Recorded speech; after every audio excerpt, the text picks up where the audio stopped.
This is VOCM Open Line. Call 709-273-5211 or 1-888-590-8626. The views and opinions of this program are not necessarily those of this station. The biggest conversation in Newfoundland and Labrador starts now. Here's VOCM Open Line host Paddy Daly. Good morning and welcome to the program. Brian Callahan with you today on this Wednesday, March the 20th, 2024, otherwise known as Budget Day. Not a fan, got to be honest, but there is news happening beyond the budget and people taking advantage of the focus on Confederation Building today. And that is where we find VOCM's Linda Swain for the very latest. Linda, we've been reporting all morning on the hundreds, dare I say 1,000 protesters, fishery-related, up there on the hill, taking advantage of the focus on the building today. What can you tell us? Well, I can tell you I'm on the back end of the building here. If people are familiar with Confederation Building, the one with the big tower, I'm in behind that. I had to seek out the shelter of my car. It's the wind is a lot sharper and colder than I anticipated today. For the first day of spring. For the first day of spring. But basically what we're facing here now, and it's not unusual, by the way. I'm here with a lot of other people who would normally be working in Confederation Building at this time of day. They're all sort of bemused and bewildered, I suppose, sitting in their cars waiting to see what's going to happen next. Fish harvesters, as you know, and as we've been reporting all morning, are blocking each of the entrances to Confederation Building. And among the few that I was speaking to, they're basically saying there is no budget happening here today. Go home, have a holiday. This is a holiday. You're not going anywhere. So the likelihood of a budget happening here today, I would suggest, is very low. I'm certainly not going to force my way into the building to find out. But for the most part, the harvesters are orderly and just saying, basically, you're not getting in the building. Linda, on that note, is there any official line coming from government or any kind of indication one way or the other? I mean, they still have several hours to go before that speech. I can't imagine. I mean, all the planning that goes into a budget day, trying to move it by a day would seem like, I don't know, quite a task, but nothing official from government on whether or not they're actually considering a delay or a postponement, are they? No, that's what I'm still trying to get a handle on. I'm literally standing, or up until 3 minutes ago, standing in the middle of a parking lot on my own. So I have no word or indication, but there is an RNC presence here, very quiet. There's a couple of cruisers standing around, but I understand that the horses are here. You can see the evidence everywhere, if you know what I'm saying. I do. And anyone cleaning up after him? No, one of the I almost inadvertently came across it myself, but some might say that's quite the metaphor for what's happening up there today. Indeed, almost stepped right in it. But so what we're told, Ronnie Biggood, and I don't know if we've had an opportunity to play that audio yet, but he came out and spoke to me from Petty Harbour. And basically he said, no, this is a holiday. We're not letting anybody in this building. It's not happening today. He just basically outlined all of the concerns that the harvesters have, which we've been reporting all along. That is the whole idea of caps on processing number processing licenses that are available, and this whole idea of selling to outside buyers. And then it seems, correct me if I'm wrong. I mean, obviously the government has shown some movement on this week, in the last few days even, suggesting they're open to the idea of outside buyers, and they're asking, for a little more detail on how they're open to the idea. So there seems to be movement on the government side. It would almost seem counterintuitive or counterproductive for them to put the gears to government today on that, considering it seems to be that they're showing some movement or at least some willingness.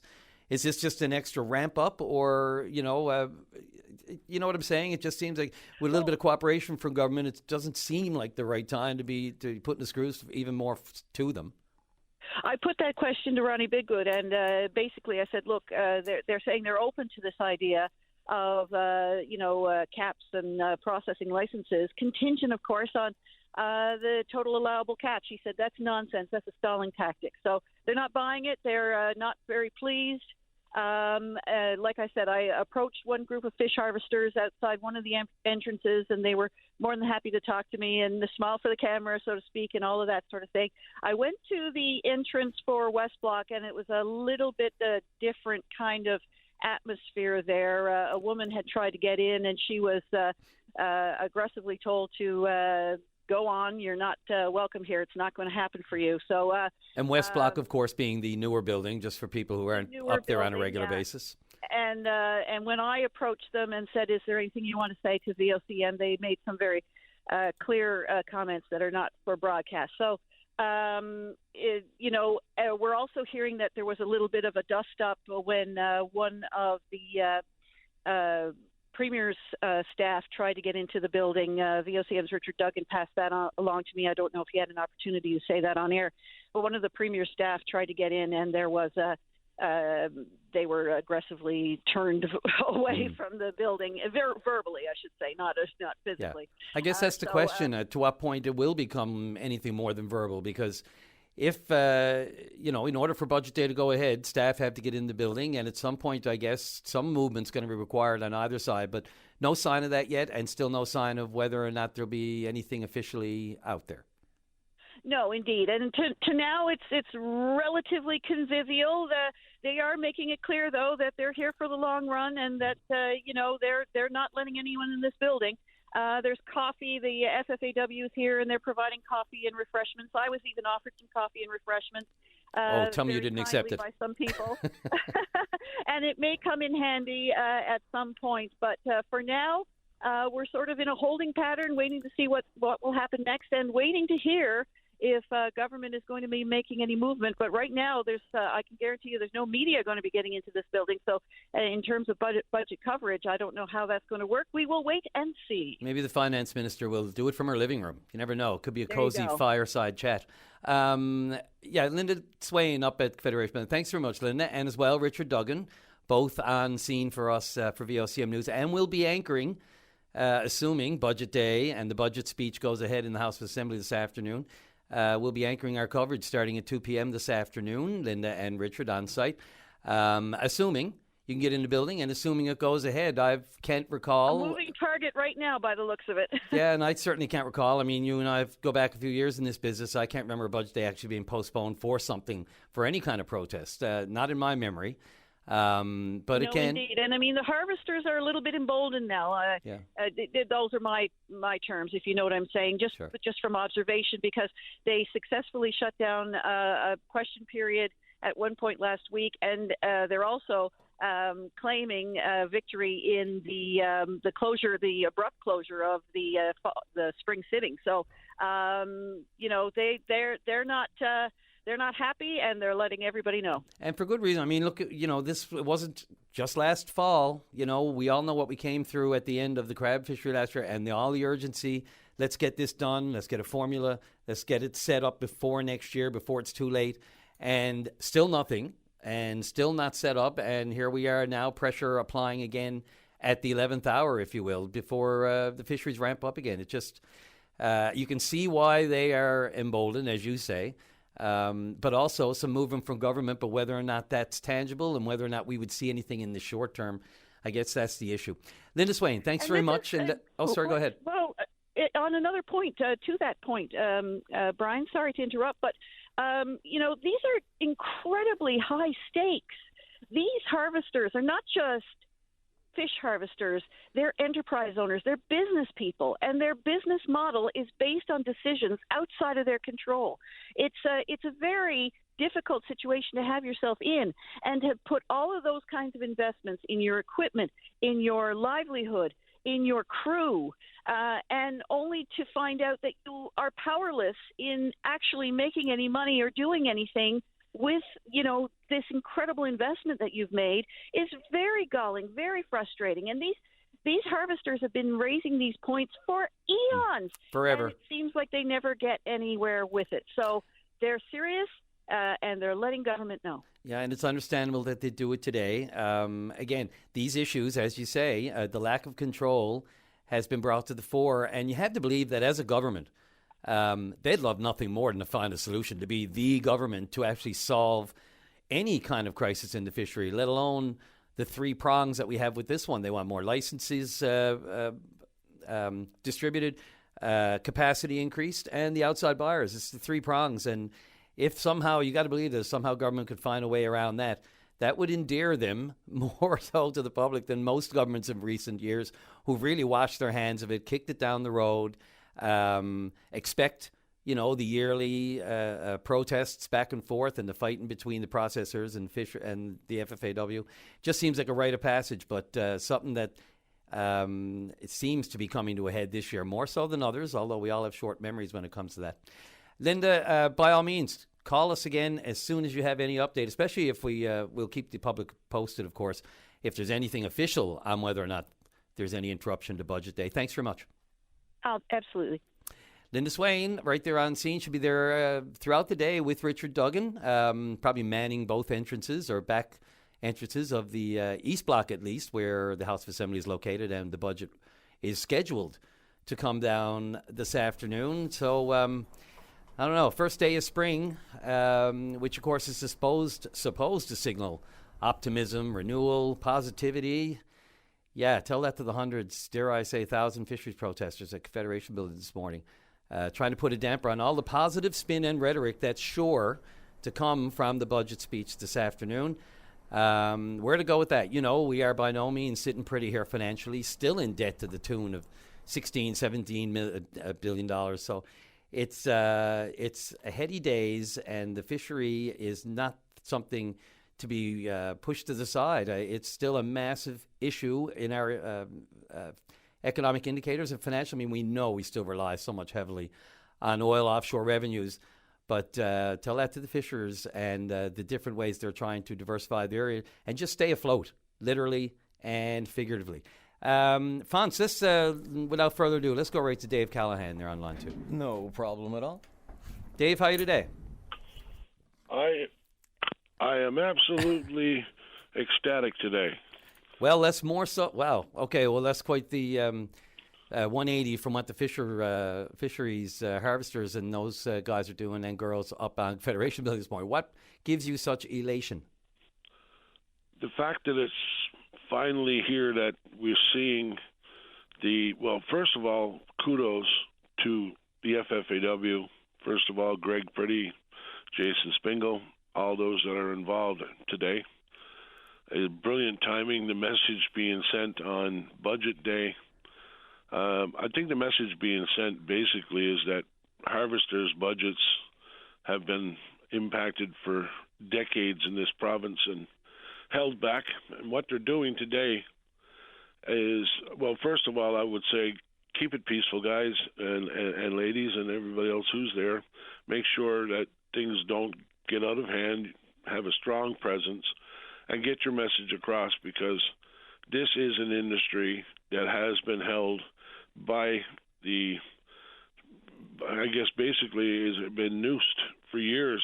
I know that from both sides of this industry, because, for years I was involved with both sides. Back in 91, when the moratorium came about, we were not only fishing our own boats, but we were processors here on the West Coast, and we saw what the moratorium did, and it hasn't gotten any better since. What happened was, fish plants got bought up all across this island, consolidated, licenses removed. What used to be one-time area regional quotas became privatized quotas, boat quotas, and whatever, and the control of the fishery has not been ever fair. It's never been a true open market system. And what the FFAW is doing there today are fighting for basically a bit of independence, so that this fishery is not controlled by just a few that determines what happens with so many. The need for outside buyers, for increased processing in this province. Well, I know for one, it's almost near impossible to get a processing license, even for a small operation. That's why they're there.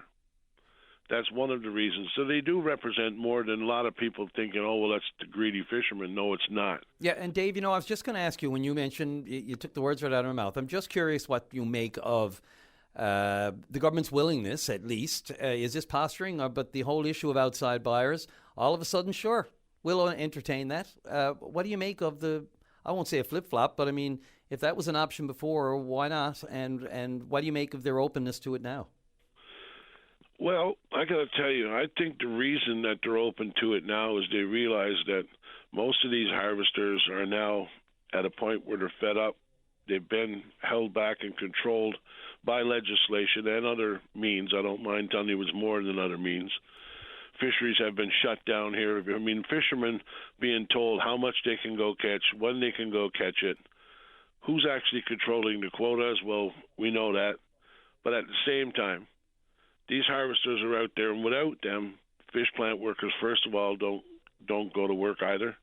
A lot of people have always said it's a double-edged sword for the union to be representing harvesters and fish plant workers. But in the meantime, that's the way it always was. Back in the day when the moratorium came about, my family was always involved in the fishery on both ends of it. We fished, and we had processing. After the moratorium, of course, we saw that any ground fish license plant, that's all you had. Well, and unless you were lucky ones to get the crab license, you were destined to be finished. Well, we tried to continue on, and we did for more than a year or so beyond the moratorium. My father was alive at that time. We went to Russia and made a deal, and we started bringing in frozen at sea whole Russian cod from the Beaufort and the Baltic Seas.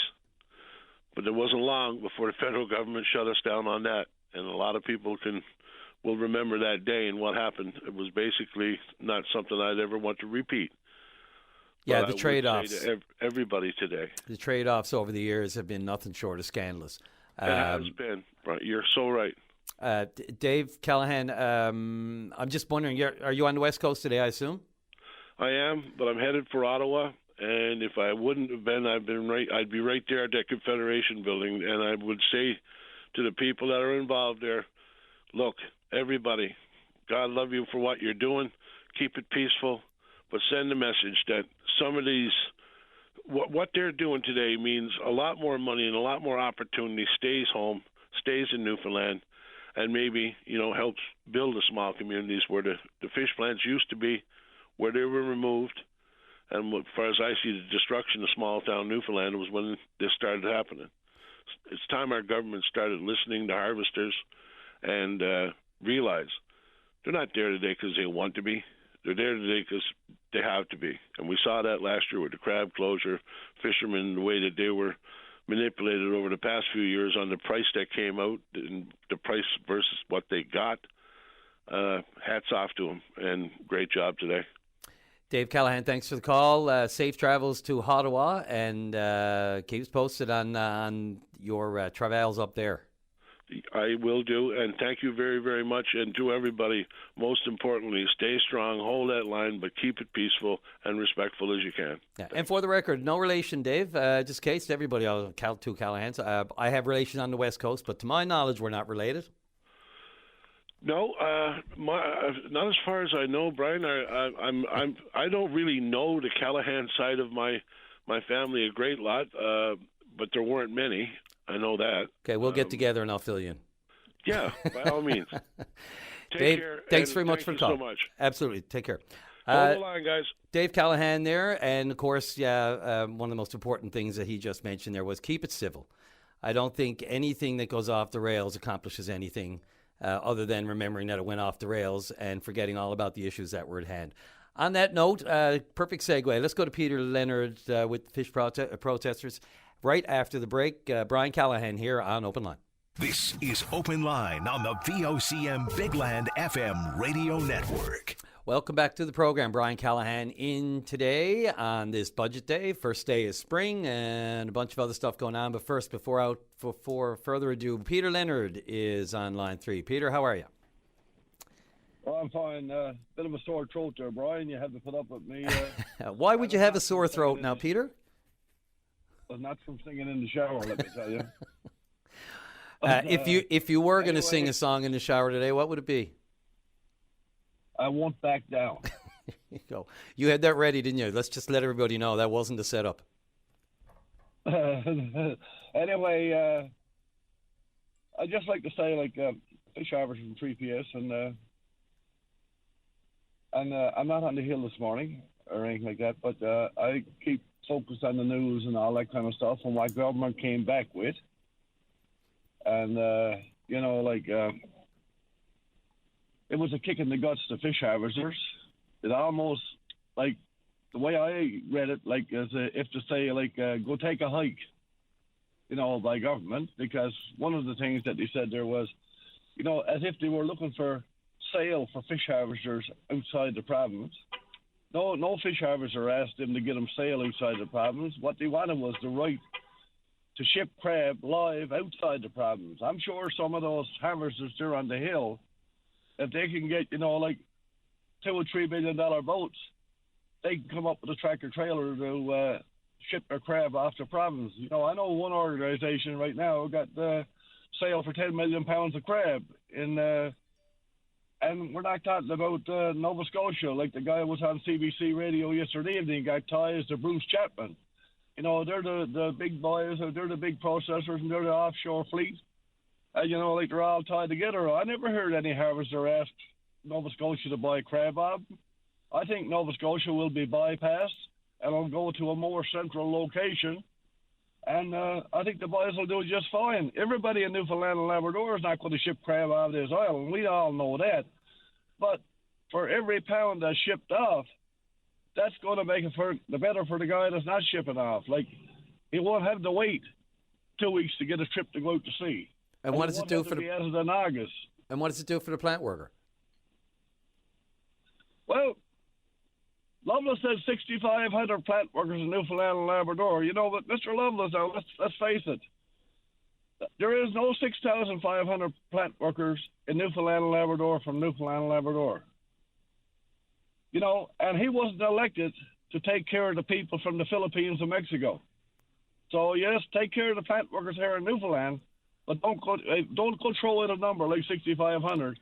Because that's nowhere near the truth. We are not morons. We know the difference of that. But therein lies the problem, right, Peter? The back and forth over numbers and then whether or not they're shipping it out or allowing the outside buyers in. And then there comes that testy, sort of elephant in the whatever you want to call it, in the fish plant that, people will always say there's a conflict with the FFAW between harvesters and plant workers, and what's good for a fish plant worker might not necessarily be what the harvester wants. And that's a lot of in-house. That's a lot of on the harvesters and the plant workers and the union themselves. And then you have government trying to find a way around that. Do you think they're genuine when they're talking about this outside buyer thing? Not necessarily letting them in, but just acquiescing to what the union is calling for, or at least wants to. I mean, how do you land on a final position that the union wants and the government agrees to? Well, when it comes to the union, that's one of the reasons why I'm not on the hill, right? Because this is a lot of the reason this morning why this is taking place from years gone by. This is not all about fish harvesters or processors this morning. This is about government and fish harvesters. Right. We've been drugged and we've been poked, and I really believe that the fish harvesters in Newfoundland and Labrador has been poked enough, and the bear this morning has shown that it can get angry. And unlike the other caller there, I'm not saying get angry, but do what you got to do. And if that means getting angry, please get angry. I think this has gone on long enough. Like I said, I don't think this is solely on processors and harvesters. There's more about government. There's the way you've been treated in the past, more about union. And, if Fury and Lovelace is going to tell the harvesters of Newfoundland and Labrador to go take a hike, it was the worst BS you ever could put on paper. They never got nothing. Ample time to issue a license to somebody who put it on file if somebody was interested. There's applications on file for processing licenses since last year or the year before. And how much time would you need? Quinlan Brothers and Aquaculture, they put in an application for the processed salmon in Bay de Verde. Stroke of a pen. The only application that was passed with Lovelace, with the applications on file, was for the processed salmon down there. Take it out of Placentia Bay and put it over in Placentia Bay, because that was the good of all. You know, so don't get on with this BS, you know, with harvesters. Harvesters not in the sand, you know. There are a lot professional fish harvesters there and in Newfoundland and Labrador who want to be able to run their business the way that they want to run it. And Newfoundland and Labrador is no different than what the union done with the Labrador Shrimp Company in Labrador. You had to sell your crab and that on the oil, on Labrador. And the same thing here. So I'd shut down, like RMS, I'd shut down Newfoundland and Labrador if I was those processors. What, on the raw material on the raw material sharing, just so people know what RMS is. That's right, raw material sharing. I took guts. I took it more than one day. But anyway, it's raw material sharing again now. So I'm going to tell you, I think that the Minister, Premier Fury and Minister Lovelace should start taking those fish harvesters seriously, because they are not really under the direction of the FFAW. They are there for their own legitimate business. And I feel that in reality, I feel that the government runs the union and the processors runs the government. And I'm telling you right now, I think this got to change. And if the fish harvesters in Newfoundland and Labrador don't make a change, well, lie down, because you're finished. You're done. Yeah, the adversarial side of this and the tough talk, it's some of this, Peter, you know, and there's BS on all sides of it. Thank you very much. I've covered the fishery for 35 years. There is BS on all sides, and it breeds each other. So one bit of BS just feeds another bit of BS, and next thing you know, we're all down the rabbit hole of it's your fault. And yet here we are after last year, and still nothing decided to offset and try to avoid another disaster like we saw in the crab fishery last year, even though it's in everybody's best interest for it to get going. So you tell me. But anyway, got to move on, Peter. Thanks very much. Brian Maroney got free trade for Canada, free trade with other countries from Canada, with the U.S. But we can't have free trade within our own country. And all the other 9 provinces and territories can do it, but Newfoundland and Labrador can't. Now, you make right out of that wrong. Yeah, you'd have to dissect the whole fishery and the way it's worked here officially and, might I say, unofficially for decades, and how it's changed, too. Peter, always appreciate the call, buddy. Thanks very much. Where are you today? You're not on the hill? No, I'm not on the hill. You're in the pickup. You're in the cab, though, are you? Like I told you, I couldn't go on the hill where the FFAW is, too. It makes me sick. There you go. Hello? Yep. That's the answer to your question. Thanks for taking my call, Brian. You have a nice day, and you're doing a great job. Keep it up. Thanks. Thanks, Peter, very much. Peter Leonard there. Going to go off to a short break, and when we come back, going to touch base with Richard Duggan, our own VOCM News intrepid Richard Duggan up at Confederation Building, and then we're going to talk wind energy with Brenda right after the break. This is Open Line on the VOCM Big Land FM radio network. Welcome back to the program. Of course, we're following this protest at Confederation Building this morning on Budget Day. Close to, several hundred, at least close to 1,000 we're hearing, harvesters, and certainly directed by the FFAW up on Confederation Building this morning, trying to shed light on the difficulties they have with the industry, and especially on Budget Day, getting the most spotlight they can, really. And that's where we find VOCM's Richard Duggan. Richard, what can you tell me with the latest? Thank you, Brian. Well, if they wanted the spotlight on the fishery, they've certainly accomplished that. One of the biggest days of on the provincial government calendar, Budget Day, has been put to a screeching halt right now. People are not being allowed in and out of Confederation Building. There are crowds of fish harvesters at each door. So right now, I'm up at the public gallery entrance for the House of Assembly, where there's a fairly large crowd here. And there's a wheelchair ramp for people with disabilities to be able to get in. And that ramp right now, at last count, I think I noticed at least 14, 15 RNC officers here. They're moving about the ramp there, fish harvesters down below that. And right now we're all just kind of sitting and waiting. The fish harvesters, there have been a couple of people who have tried to get into the building, one of which there was a bit of a yelling match happened, but again, she wasn't allowed in. And then just a few minutes ago again, there's another woman who tried to go in through the crowd, and she was also blocked and told, nope, you're not getting in. And looks now, Brian, like there's someone else who's trying to come into the building. People are starting to crowd around here a little bit now. Richard, are you at the? So you're at the rear of the East Block? Yes. Right. So yes, that's the corner entrance. So at the back of the older building, people would know it, the original Confederation building. In the rear there's a lot of staff parking lot, and as well the Premier's parking spaces there and the Ministers face right against the building there where the House of Assembly is. Have you seen their vehicles? Is the Premier's vehicle there or Minister Cody's vehicles? They actually have signs there that mark them. This is for the Finance Minister and this is for the Premier. But are there vehicles there? Can you see? No, I haven't seen anything like that. I haven't seen anything specific. Now it's.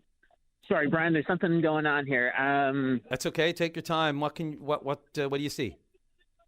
Yeah, there's somebody. Looks to be a government official now, and they're into a bit of a confrontation here with the harvesters, and now they are being escorted away by the RNC. So again, Brian, very evolving situation here, and we're trying to keep on top of it. But is this very physical, Richard, or is it a lot of shouting, or are they physically moving? No, so this is people that are trying to, I guess, come through the crowd to get into Confederation Building. The harvesters are blocking them. There's a little bit of yelling, but there's nothing physical, anything like that. In terms of that, it's very peaceful. Okay. So yeah, it's just people are being blocked now from physically getting into the building. So that's another example. This is the third example of that I've seen now this morning so far. So it's very much wait and see by the looks of it, as you said. I guess, and it's still nothing official yet. So I guess they're still trying to get the lay of the land there and see if they can possibly get ministers and members of the House and other dignitaries involved with Budget Day into the House of Assembly, I guess. And until we can find out if they can do that safely, that may determine whether or not this is Budget Day or not. Yeah, and Brian, as the clock, I mean, you've been in on Budget Day before. You know how it works. It's a very lengthy process in terms of the lock-in and in terms of getting reactions and everything else that goes on. So as the clock ticks down, it's looking less and less likely that this will be Budget Day. But again, it's just wait and see right now. Yeah, and people should realize too, that it's there's a lot goes on before the actual budget speech gets delivered at 2 p.m. There are a lot of moving parts until that point. So, and if they don't start moving early on in the day, then it won't come together in time. So I guess we'll wait. You're there. Linda's there. There's no question. The public should keep it tuned here. When you know, we'll know, and we'll bring it to our listeners first. Thanks, Richard Duggan, very much. Keep us posted. Thank you, Brian. That is VOCM's Richard Duggan up at Confederation Building on this Budget Day. But, of course, seems to be sidetracked somewhat by a very large and boisterous protest at Confederation Building at various entrances. People not allowed in or very few, and people coming out, a large RNC presence on site. And whether or not Budget Day goes ahead as scheduled, again, a lot of schedules would be upended. And again, I can't remember in recent memory a Budget Day ever being postponed for these kinds of reasons, let alone a protest. But the fishermen and fisherwomen and Harvesters Plant Works certainly making themselves known up there today, Fonz. Can't really do a Budget Day over Zoom, can they? No, you can't. I mean, it's an official document, and there's a lot of there's so much planning. They'd hate to see that. I mean, you're in these budget lockups. There's a job for everybody, and everybody who's official gets to look very official. Mm-hmm. A lot of suits and a lot of moving parts, a lot of food.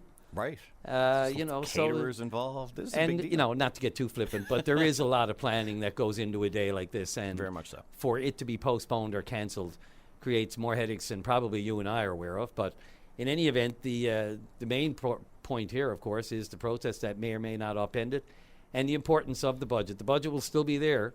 Oh yeah. And it's rather early this year too, arguably. Before the federal budget even comes down. So we will keep you posted if your day hinges on whether or not the budget goes ahead. You'll hear it here first.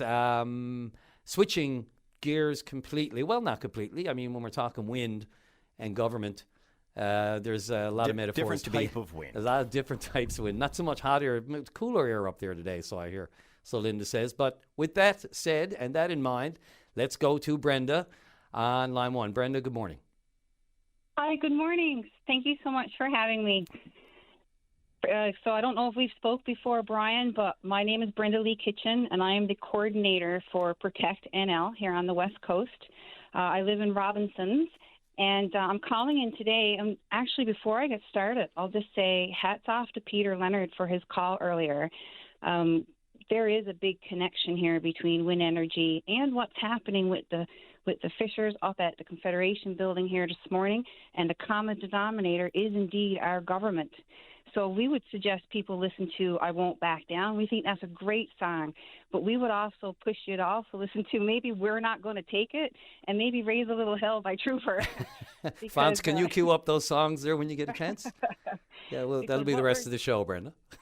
Yes, and sit in that car for 2 more minutes and listen to The Islander by Shani Gunup, and that will remind you what it's all about and what you're really fighting for. Nicely tied together.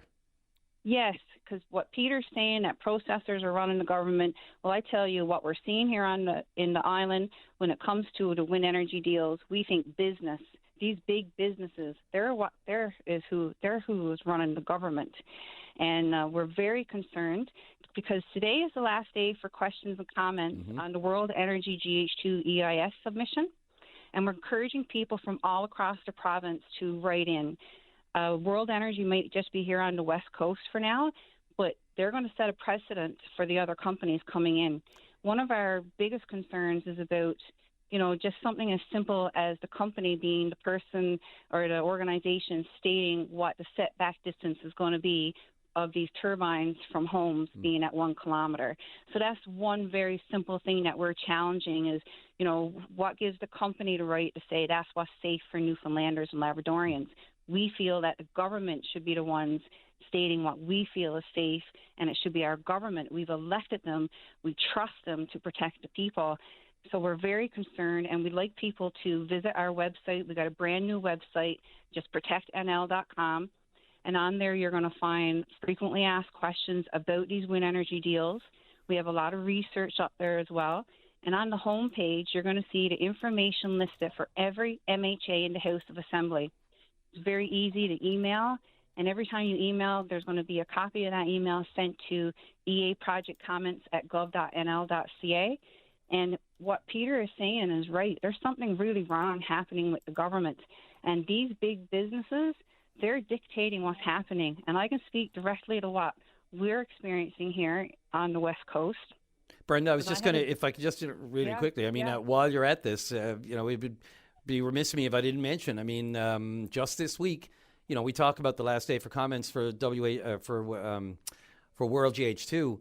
I mean, just this week, they're over signing agreements, Minister Wilkinson with the German government for wind hydrogen that hasn't even been passed through last stages of environmental assessment yet. So that seems to be the headline from this. Do you give any credence to the fact that that kind of work has to be done before they get to this, or is it just make it a fait accompli?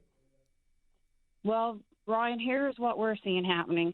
We're seeing the big business like World Energy GH2 tell a story of what they want to have happen, and they're filling in the narratives, and they're moving forward as if they have the project in their hand, and they don't. But they want the people to think that they do.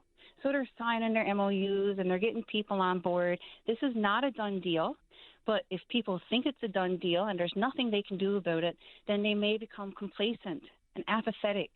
But this is not a done deal. What's happening when you're seeing things like MOUs being signed, what you're seeing is big business and government strategies to push their own agenda forward. This deal rests on the power of the people. And if we can motivate and get people to actually email or telephone their MHAs, their decision makers, they can influence the outcome of these events. Not a done deal. It's just big business strategy to fool the people. And that's the other thing I find very disheartening. is how this business, World Energy GH2, and government, they're misleading the people. They're not being honest in what they're saying. And World Energy is not fulfilling their public consultation requirements as set out by the government. Brenda, just quickly, one, like, when people do say that, sorry to interrupt, but, when people say... No, you've got to interrupt me. No, I get it. And the passion comes through. There's no question. And I hate to interrupt because I just want to let you go. That's it. This is your show, not mine. But I just wanted to point out when you say, they're being dishonest and those kind of words, I almost have to just interject and say, just give me an idea, something specific that shows where is government being dishonest right now? Sure. I remember in the very beginning, Minister Parsons was quoted saying in a press release, and then about these companies coming to the island is all private money. There's no government money going into these projects. That was said early on. Now, World Energy GH2 also looked me in my eye over here on the West Coast, and they told me it was all private money, private investments. But it's not. The moment you go for government subsidies, it's not private investments. So for me, that is a clear example of how I could use the PC line of, were they misled or were they being deliberately misleading? Like, what's really going on here? But it's concerning, very concerning.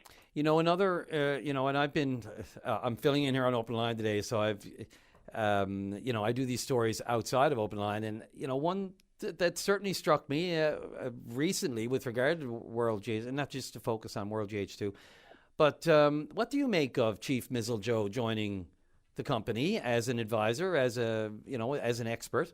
Does it give you some, solace or consolation, or at least some, relief that, there is oversight there? I mean, I've had great dealings with Mizzle Joe, and he comes from a place of indigenous knowledge and importance that this aspect of a project and the effect on indigenous peoples and lands can't go unnoticed either. So does that give you any kind of, I don't know what the word is, relief, relaxation, or does it compensate you at all? Or I'm mixing my words here. It's been a long morning. No, I understand what you're saying, and I think it's a really good question to ask, and I have so many immediate responses popping in my head. But to be frank with you, I am from Bay St. George South, and we are a part of Site C wind farm for World Energy GH2. Chief Mizzle Joe, or Mizzle Joe, Mr. Joe, he has not ever come to our community. He has never consulted with anybody here in our area. So that might as well be Colonel Saunders on the team with World Energy, because he has nothing to do with my community. He has nothing to do with the people here. He has nothing to do with the indigenous people here. And so for Mizzle Joe to be on World, no, it brings me no solace. And actually, the image that I have of Mizzle Joe is when he's standing out with Sean Leet doing a press conference about when the Titan submersible went down. That's the image that I have of that man, and it's not a very trustworthy image. But to get back to World Energy GH2, something very simple that the government of Newfoundland has asked these people to do is to have public consultation sessions where they are supposed to provide information concerning the proposed undertaking to those who may be affected. As the local service district representative, now I wear two hats. I've been elected to represent the people of my area on our local service district, which would be similar somewhat to a town council. That's our elected government. We requested a meeting with World Energy GH2, but they only wanted to meet with our board of directors of one organization and our local service district committee members. They did not want to have a public meeting. We went back and we asked them, please, have a public meeting about your EIS amendments outside of work hours for our community. Their wind farm is so big in the Anglo Mountains that their last turbine is 6 kilometers from a house in Highlands, which is a community in Bay St. George South. So we would like to have a meeting to discuss the EIS amendments. And I have very basic questions for the company, such as what are their expectations on our volunteer fire department? I can't get my questions answered. So we push back for a public meeting. And our office manager communicates that World Energy cannot do a full public meeting as they are very busy doing sessions and such. Angela Gill said it looks like the only time available is the time put forth. So they had one session the morning of February 22nd. I did ask if she could do any visits, 5 p.m. visits, and she cannot.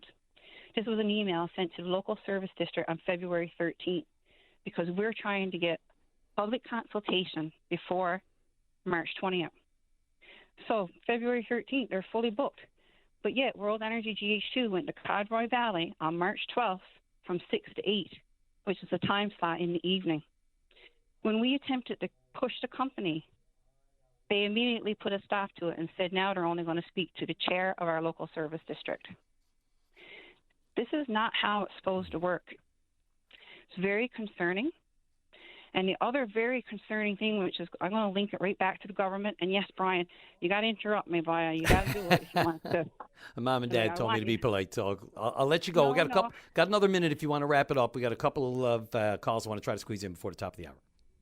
Sure. So I'll just say that here in Bay St. George South, we also have something very concerning happening with our elected government, and that's with our local service district. Because when a company says that they only want to speak to the chair, because we're seeing a repeated pattern of behavior across the island where the companies only want to speak to the mayors, that's very concerning. And when we have a chair here in Bay St. George South who's agreeing to be the only person to meet with these companies and to communicate with these companies. And here in Bay St. George South, we have an extra layer of concern because Triple Point Resources wants to come into our area and store hydrogen in our salt domes. We're a part of the Great Atlantic Salt Project. Triple Point Resources, also a company who coming to our area, they're also only asking to speak to the chair. They were here recently. Their CEO, their head of regulatory and health and services, and William Best, head of projects, they were all here, and they only wanted to speak to our chair, and he agreed. And he never told anybody on the local service district about this meeting until after it happened. Brenda, Brenda, I'm really sorry to interrupt. We got a development up on Confederation Building, but I know the passion. I can hear it. You face a daunting bit of work and challenge, and, good on you for taking it on for this cause. Yep. Well, Brian, let's just drive people to the website, protectnl.com. That's the most important thing today. You got it. And take inspiration from what's happening on the Hill and listen to I Won't Back Down and raise a little hell, because that's what it's all about. It is the government, and that's what we got to stand up to. You got it. Brenda, thanks so much for the call. Good luck. All right, thanks. Take care. Bye. Bye. And now, without further ado, Fonts, let's go right to Linda on Confederation Hill. Yeah, so the big question now is, Brian, this being budget day, is the budget going to go ahead? And it's looking less and less likely, as you all have already pointed out. We're closing in on 10 o'clock here now this morning. There are so many things that happen logistically before a budget gets read in the House of Assembly, and that's clearly not happening. There's no one entering these buildings. You've seen some of the disruptions that have occurred at some of the entrances to Confederation Building, where people have been trying to get past harvesters saying there's no way people are getting in this building today. This is their livelihoods. I was just talking to a fish harvester. He says, you know what? We don't want to be at this today. This is not what we want to do. This is our livelihood. He said there's people, harvesters here, gathered here, who are going bankrupt. It's happening now. Their entire livelihoods are being lost. And this is why it's so high stakes. This is do or die for these people standing outside Confederation Building. And they really do feel like they're just not being heard. They're not being listened to. So yeah, and then you can kind of see that on a day like today, they would feel overshadowed. I mean, the budget is all about all the good things that government is doing. So it only makes sense, I guess, if you're a strategizer with the union, that this would be the day, because sometimes, the budget's being read, and we all know there are underlying issues that we're all facing, let alone, as you just said, realistically, families on the verge of bankruptcy, or companies and the families that come with those. So you make the point that, against that backdrop of all the good things, because the government doesn't talk about bad things on budget day. This is all the money we have. Here's how we're going to spend it. It must be, a little bit of more of a knife in the wound sometimes when they're standing up there and feel like they're not being heard, especially on a day like today. But things are soon going to come to a head. It has to be clear. So I've been reaching out, trying to figure out what the decision makers are doing in terms of, making a final call on the budget. And it looks like the direction that they're heading in right now, because there are some safety concerns, as they put it to us.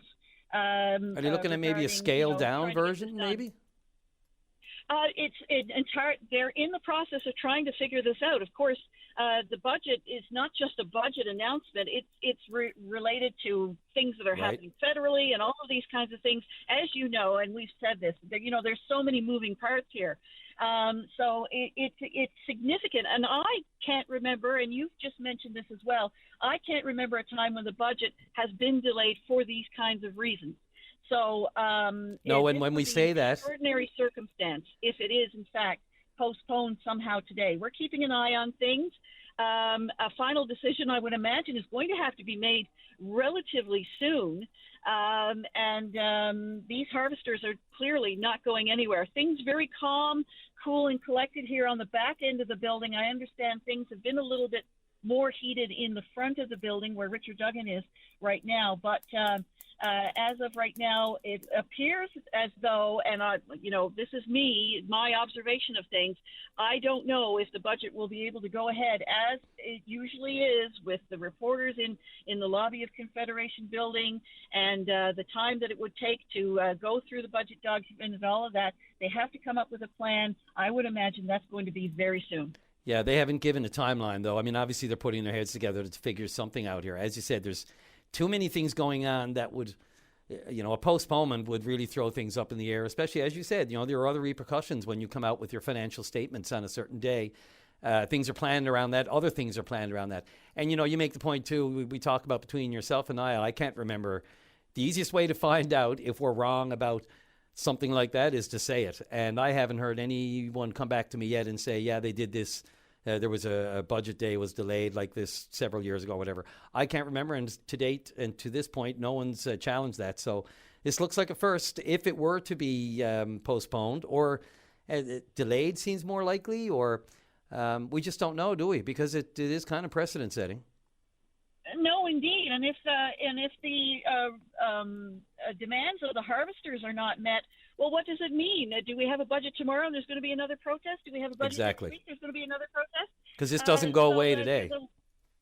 A lot of moving parts here. And as one of the harvesters said to me, he said, we don't want inside buyers, but they have to do outside buyers, I should say, but they have to do something to wrest some of the control back into their hands from what they consider to be this complete lack of competition and a control over who benefits the most from the fishery. It's still kind of surprising, though, don't you think, that given what happened last year, here we are almost into April 1st, and this is happening again. Happening again, and on the 11th hour, I suppose, of the lucrative crab fishery opening. I mean, and FSAW leadership are in these high-stakes negotiations right now, trying to set a price. We don't even know what the price is going to be this year yet. So there's going to be reaction to that when that is determined. The FFAW, of course, keeping their cards close to their chest because these talks are just so intense right now. But these harvesters really, this is do or die for a lot of these harvesters. The ones that I've been speaking to anyway, they can speak to you in very passionate terms. I know that we often hear a lot of the more exuberant kind of expressions, but some of these people are just saying, look, I got a family, I got a house, I got a truck payment, I got a boat payment, and boats are millions of dollars. There's gear, there's equipment, there's regulations that are federally imposed, and of course these are the provincial government regulations that they're disputing now. These are the ones regarding processing and price. So very high stakes. This situation isn't going to change anytime soon. We are waiting to see what government says in terms of the budget and what will happen then and how they would intend to proceed. We'll keep you up to date on all of that. Thanks, Linda. We all wait with bated breath right along with you to find out the latest, and I'm sure you'll bring it to us as soon as you and Richard up at Confederation Building. We'll bring it to us as soon as we have word whether it's a go today. It almost feels like Regatta Day. Is it a go or is it not a go? I only wish they'd made that.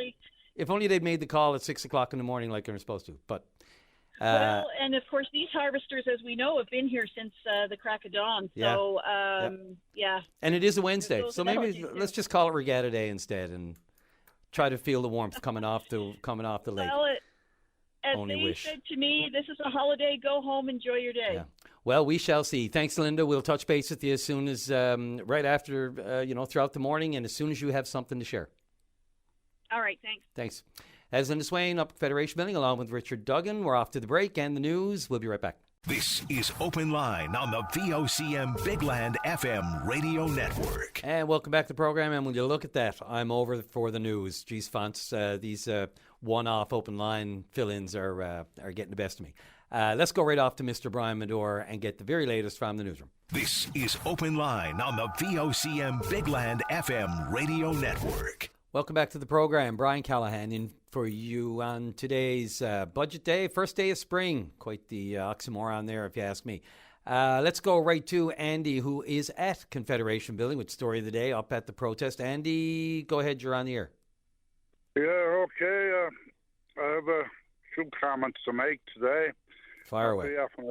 Not very often I agree with Peter Leonard, but I have agreed with 90% of what he said today. Makes protests like this make interesting bedfellows, Andy? Yeah, that's right. Now, we got a fishery going last year because our Premier and our Minister of Fisheries told us they won't straighten up things before this year. That's the reason the fishery got started last year. And maybe only for that we'd have no fishery last year. But that is one of the main reasons that we got a fishery. Was that the Premier and the Minister of Fisheries told us that they'd have things straightened up for this year. Now, one of the things that we were looking for was more license, and the caps lifted on to the plants that's out there with caps on them. Now, the Premier knows that, and the Minister knows it, because I had a meeting with him a month ago. I had a meeting with the Premier and the Minister a month ago. And I told him, my first option was we want the caps lifted. And the second option was we have buyers from Newfoundland that have plans to work to get a license. Now, they had no trouble giving a foreign company a license to take over, I don't know, maybe at least a quarter of the fishery in Newfoundland, I'd say. You're talking Royal Greenland. Country. But our own companies is out there that have the capacity to go buy crab, can't get a license, and we have more ones out there that got a license and a cap on them. We have 3 or 4 of them. And they were the first things that were on my agenda when they meeting with the Minister and the Premier about a month ago. And then they'll pretend that they knew nothing about this at the time, but they knew because they already were after getting a letter before that about the same issue, you know. And you know, we have fishing people that's out there and with their own business, supposed to be their own business anyway, and this last 4 or 5 years, they're told to tie onto the wharf for a week or 10 days before they're allowed to go out fishing again. We have a cod fishery that's going to come back, or at least the signs are saying it's coming back, but they won't be able to fish codfish and they tied onto the wharf waiting to go catch crab. So our Premier and our Minister better get their act together, you know, and never mind going out with this what Peter Leonard said, this BS, you know, about giving somebody in Nova Scotia an option to come in and see if he can buy crab. Never mind that. Take the caps off of the plants they have here in Newfoundland. Take the caps off them. You know, we're going back. We spent the whole winter, and I was at it too at that time. We spent the whole winter fighting IMS.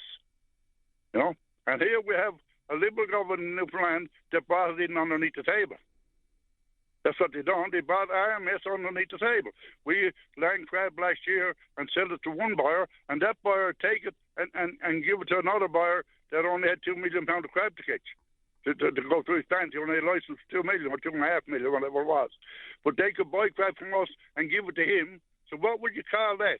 That's wrong material shaming. So this government brought in raw material shelving underneath the table. Now, I told the Premier and the Minister a month ago that this was going to happen. Exactly what's happening today, I told them that a month ago. I said it's going to be worse than RMS if you don't do something. Now what I'm saying here, there's no one can make a liar of me because there's 3 or 4 or 5 people in the room when this conversation went on. And this was the conversation. Now, I'm the chair of one of the biggest fleets of crab fishermen in Newfoundland, and I hear you talking about the union. The union didn't start this. The union didn't start this demonstration that we have today. They joined us a couple of days ago because they see where they were going. They joined us a few days ago because where they see they were going. Yeah, Andy, I do. If I can interrupt you just there for a sec, I agree there. What do you make of the initial silence from the FFAW when this idea was floated? You know, we started talking free enterprise, started talking about outside buyers, and there was silence for a few days. Tell me what was happening on the go behind the scenes then. Well, the FAW was taking the blame the last 5 or 6 years for keeping the Gulf shut down, keeping outside buyers from coming in. That was one thing. But it wasn't the FAW that was keeping from coming in. It was our government that was keeping from coming in. Our government. The FAW went there the other day and told them that they were willing to open up the Gulf. But our government didn't open it up. They put some kind of a big clause out or something that they could do what they like with it in 2 weeks' time if they got us foolish enough to take it. We all agree, I guess, too, though, Andy. I mean, you know as well as I do, there's more than just the government is one player in this. Now, sure, they hold the reins as far as the inshore and the processing side of things. But, you know, there are 3 parties, for all intents and purposes, at the table, including ASP, the association, and the FFAW and the government. I don't think anyone expected that the government could fix it on their own. The parties were supposed to get to a table and hammer out something. Cooler heads prevail until this spring, and it hasn't happened. That's right. Last year this was supposed to be hammered out, but you can't hammer it out with a cartel. You can call it what you like. Somebody else called it. I call it too with a cartel. Yep. And you haven't got enough plants. You have boats tied on half the summer. Fishermen with their own enterprise that could be gone fishing something else, but they're tied on because nobody can take their crab. And if you're in certain parts of this island, and what I'm saying is true, if you're in certain parts of this island, and I know I can say what it is, but I'm not going to say what it is. If you're in certain parts of this island and you say something against a particular fish company, well, you're out in the cold. You have no place to sell your fish. Or if you have a son or a daughter working on the wharf in the plant, they're gone out of the plant. Yep. We're gone into communism. Andy, sorry, Andy, I hate to cut you off because everything you're saying is worthy of everyone hearing, but I got to get off to the break. Fonz is giving me the evil eye here. I already messed him up on the last one. I appreciate the call. I know we still have other calls I'm looking at right now regarding the fishery. Don't be a stranger. Call again. Thanks for the call. Okay, bye. Good luck. Thanks. And we are off to the break. Right back after this. This is Open Line on the VOCM Big Land FM radio network. Welcome back to the program. Brian Callahan in for Paddy Daly today on Budget Day, first day of spring. Yeah. And, of course, the story of the day, of course, since the break of dawn this morning has been the hundreds of protesters marched on Confederation Building and are still there blocking the entrances. Still up in the air. We don't know 100% officially whether or not the budget will go ahead today. We're still waiting for the official word on that. But in the meantime, what's causing it all? Let's get another perspective. Cecil on line 1. Go ahead, you're on the air. Yes, Brian. Is it Brian? Yes, sir. And is it Cecil or Cecil? Yeah, I think I agree with the fish harvesters.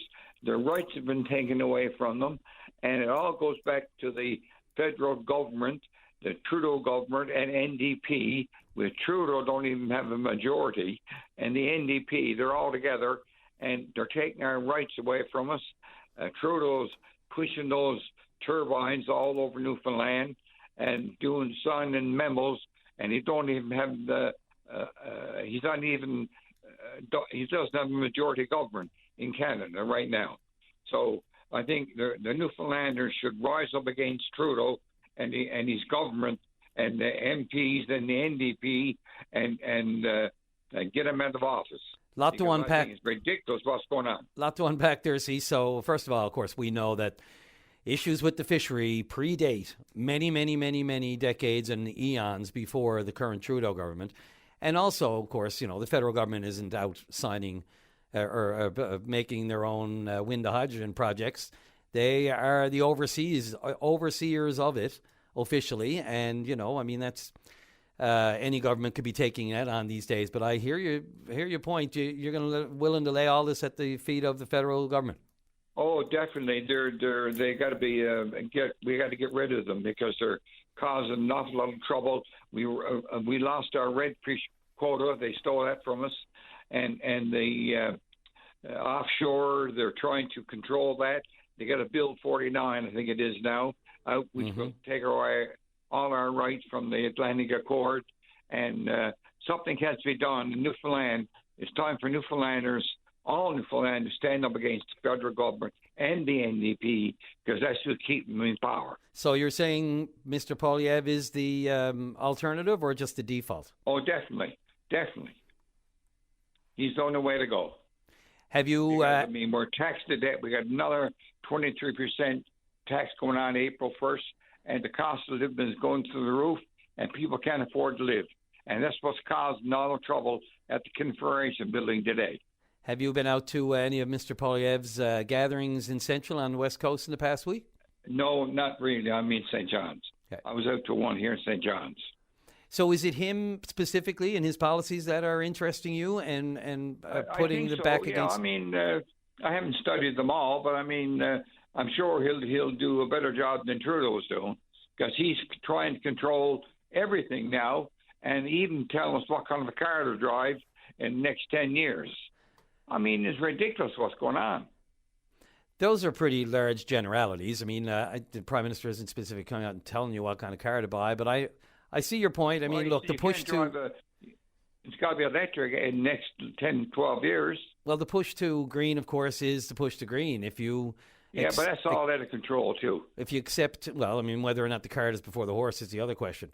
Do we have the batteries? Do we have the technology? I mean, I'm just reading, again, incidents in the United States of automated vehicles not doing what they're supposed to be doing, causing accidents. But that's another stretch. The policy, if you accept climate change for what it is, then the federal government seems hell-bent on getting ahead of it and being a leader to it. And that's right. I don't think they're and that's getting out of control too.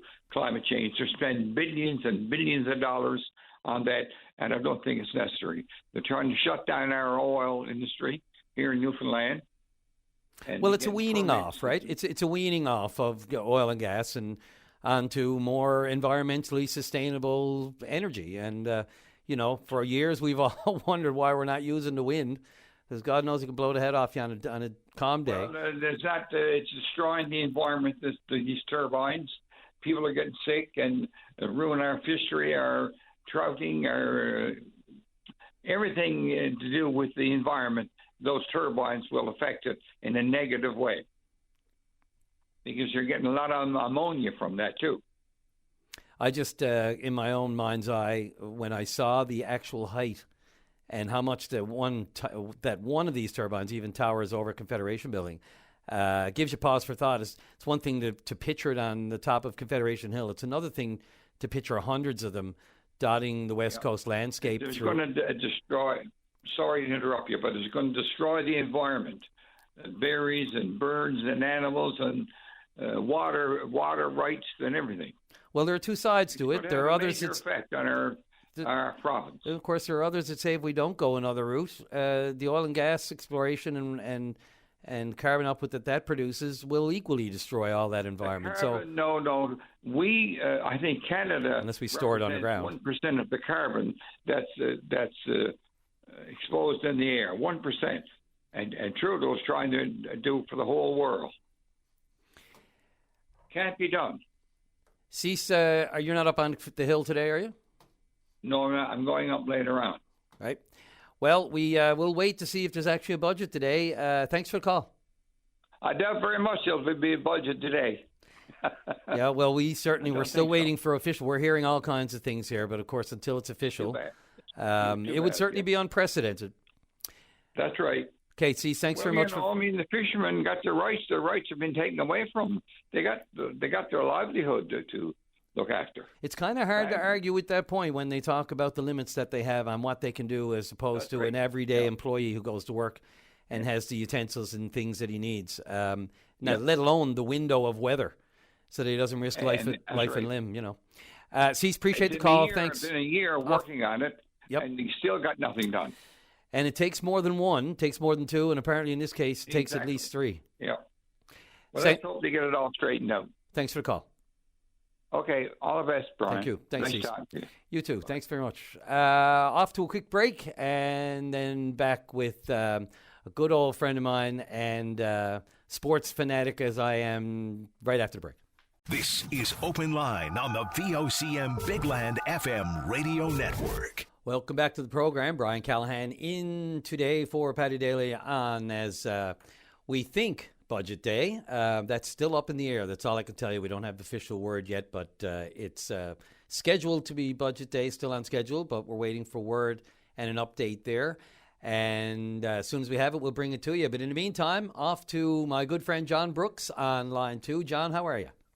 I'm good, Brian. How are you? Fine, sir. Now, most people might know. Have to say, Brian, appreciate you having me on on such a newsworthy day like today. Well, we've been talking all budget, all fishery protests since for past hour and a half, and break is as good as a rest, or rest is as good as break, whatever you want to call it. But in any event, it's nice to switch gears and. Just briefly, I'll just give everybody a little background. Now, you and I both know each other professionally from the courtroom. You're a former federal crown prosecutor and went to private practice. But that's not why in the capacity you're calling today. Although it's interesting, we won't spend much time on this because we've way more interesting stuff to talk about sports-related in a moment. But for the record, people might know your name of late for being counsel in the courtroom as an amicus. And people hear the term, and I explain it sometimes, but that can go over the head really quick. John, just recently, in your role in couple of very high-profile cases, but you played the role as an amicus. What is that? What does an amicus do in the courtroom? Sure, yeah. Well, an amicus the word is actually amicus curiae, which is a Latin word for friend of the court. I have to say it's probably one of the few Latin words I know. But it literally it translates to friend of the court. And basically, it's a lawyer that, and I'll sort of do this in a generic way and more in the criminal law context, but it's a lawyer that's appointed by the court to assist a self-represented accused. I won't go into the reasons why the accused might be self-represented. That would probably take several hours. But it's basically assisting a self-represented accused to ensure that their fair trial interests are protected because, of course, under the Charter, in any criminal context, a person charged with an offense has the right to full answer and defense. So an amicus is an independent party appointed by the court to make sure that the fair trial interests of a self-represented accused are protected, usually appointed in serious cases involving obviously serious charges. I'm thinking of sexual assault, attempted murder, or complicated or maybe technical cases where the accused really needs a hand in terms of being advised on procedures, and where the amicus, if they see a problem with the case, they see an issue with the case, the amicus has an obligation to raise that with the court to make sure that things are balanced and to make sure that the fair trial interests are protected. That's kind of a generic way of describing, but I think that so an independent lawyer appointed by the court ensuring that the fair trial interest, and I should say as well, the amicus is certainly not the lawyer. Right, you're not giving legal advice. No, it's more legal procedure. Right. Keep it on track. Raising issues that should be raised, because at the end of the day, this is about ensuring the accused person has a fair trial, and the fair trial interest apply to everybody. They not only apply to the accused, but to the Crown and to the public as a whole. And as we know, there's nothing wrong with wanting to self-represent. The only problem is, of course, it can lead to delays and mistakes, quite possibly, and it can put a trial off the rails where, time is really of the essence, schedules and court proceedings and timelines. There are a lot of matters before the court. So, little mistakes along the way can cause big headaches. And a lawyer, in our system, certainly, and in most common law systems, a lawyer can't be forced on an accused. The accused person has the right to self-autonomy. So, they have the right to conduct their case, but oftentimes, of course, a self-represented accused, doesn't have the expertise, in a particular area. And again, they're facing very serious consequences. Right. So thanks for that. But we're not here to talk about that. We're talking about much more important things, such as, how about golf? Now, some people might remember that we had a chat with you not this time last year, but last year around the time of the RBC Canadian Open golf tournament, which was won by a Canadian in dramatic, needless to say, fashion. Some may remember the long uphill putt and then the tackle on the course. And you were there for all of that as a marshal on the course. I was there, yeah. For the last few years, I've been very, very fortunate, along with my friend from the west coast of the province, Dave King. We've been very fortunate to be involved as volunteers at the RBC Canadian Open, which is the national men's golf championship, professionals from really all over the world. And last year, and what I'm involved in, there are many, many different volunteers. I think last year there were up to about 2,000 volunteers for the whole tournament. But one, the area that I was involved in was as a volunteer marshal, which basically, for those who are golf inclined or golf fanatics like myself, basically crowd control. So I'm one of those people that would be either on the fairway or on the green or at the tee box where the player is hitting. Obviously, there's got to be quiet. So I'm one of those people that holds up the hands and asks for quiet, and that sort of thing. In fact, last year, I think because I was one of the shorter marshals, they actually gave me a little sign that said, please be quiet, that sort of thing. And the French version, of course, was, silence s'il vous plaît. Oui. So, but anyway, just getting back to that. Yeah, I was very fortunate. I was on the 18th hole last year, the green. There was a playoff, and I was about 100 feet away when Nick Taylor made the 72-footer to win, and just absolute bedlam. Certainly a dramatic experience, and it was really quite something. It was really quite something to see, to be there, to witness that live, and really to see the emotion, because Canadians aren't typically, in my experience anyway, aren't typically patriotic, but to see the spontaneous, the emotion that came out, and everybody was singing the national anthem after he made the putt. It was really quite something. I was surprised you weren't the one to tackle Adam Hadwin. That wasn't you, right? Just to be clear. That wasn't me. No, it was a guy probably about a foot taller than me and probably about 100 pounds more than me. But Adam Hadwin, he's a great friend of Nick Taylor's, and of course, in his excitement, like everybody else's excitement, he just rushed straight onto the green, right up to Nick Taylor, and of course, they didn't, the security person to his, to be fair to him, didn't know who this guy was, because he wasn't in his golf uniform, he was just in his blue jeans and his sweater, and he got tackled. Very lucky that he wasn't injured, but he wasn't. And no, I think he went on to play the following week or weekend or 2 weeks later, and was in top 5 or something like that. Major contender. Yeah. But that I think on YouTube and TikTok and that sort of thing. I think the number one thing was certainly Nick Taylor's putt, but that was very closely followed by the tackle on Adam Hadwin. If anybody wants to look at that sometime, if they haven't already seen it. How close were you to that? Pardon me? How close were you to the to that incident, like to the green at that point? I was on the green. Right. I was on the green. right close to a sand bunker, and the sand bunker was probably about 70 feet, 80 feet from Nick Taylor. So I had a really good view. And of course, you have to turn your, when you're doing crowd control, you've got to turn your back to the players. But I have to tell you, when I heard the putt hit the ball, or the putter hit the ball, I immediately turned around. Yeah. It always amazes me when you see that. You see security at these big sporting events, and they're always back onto the play, and you wonder how they do it, how they can't just take a peek. And I'm sure it's into the contract. You got to keep your eyes on the people. John, but you're going back this year. I understand.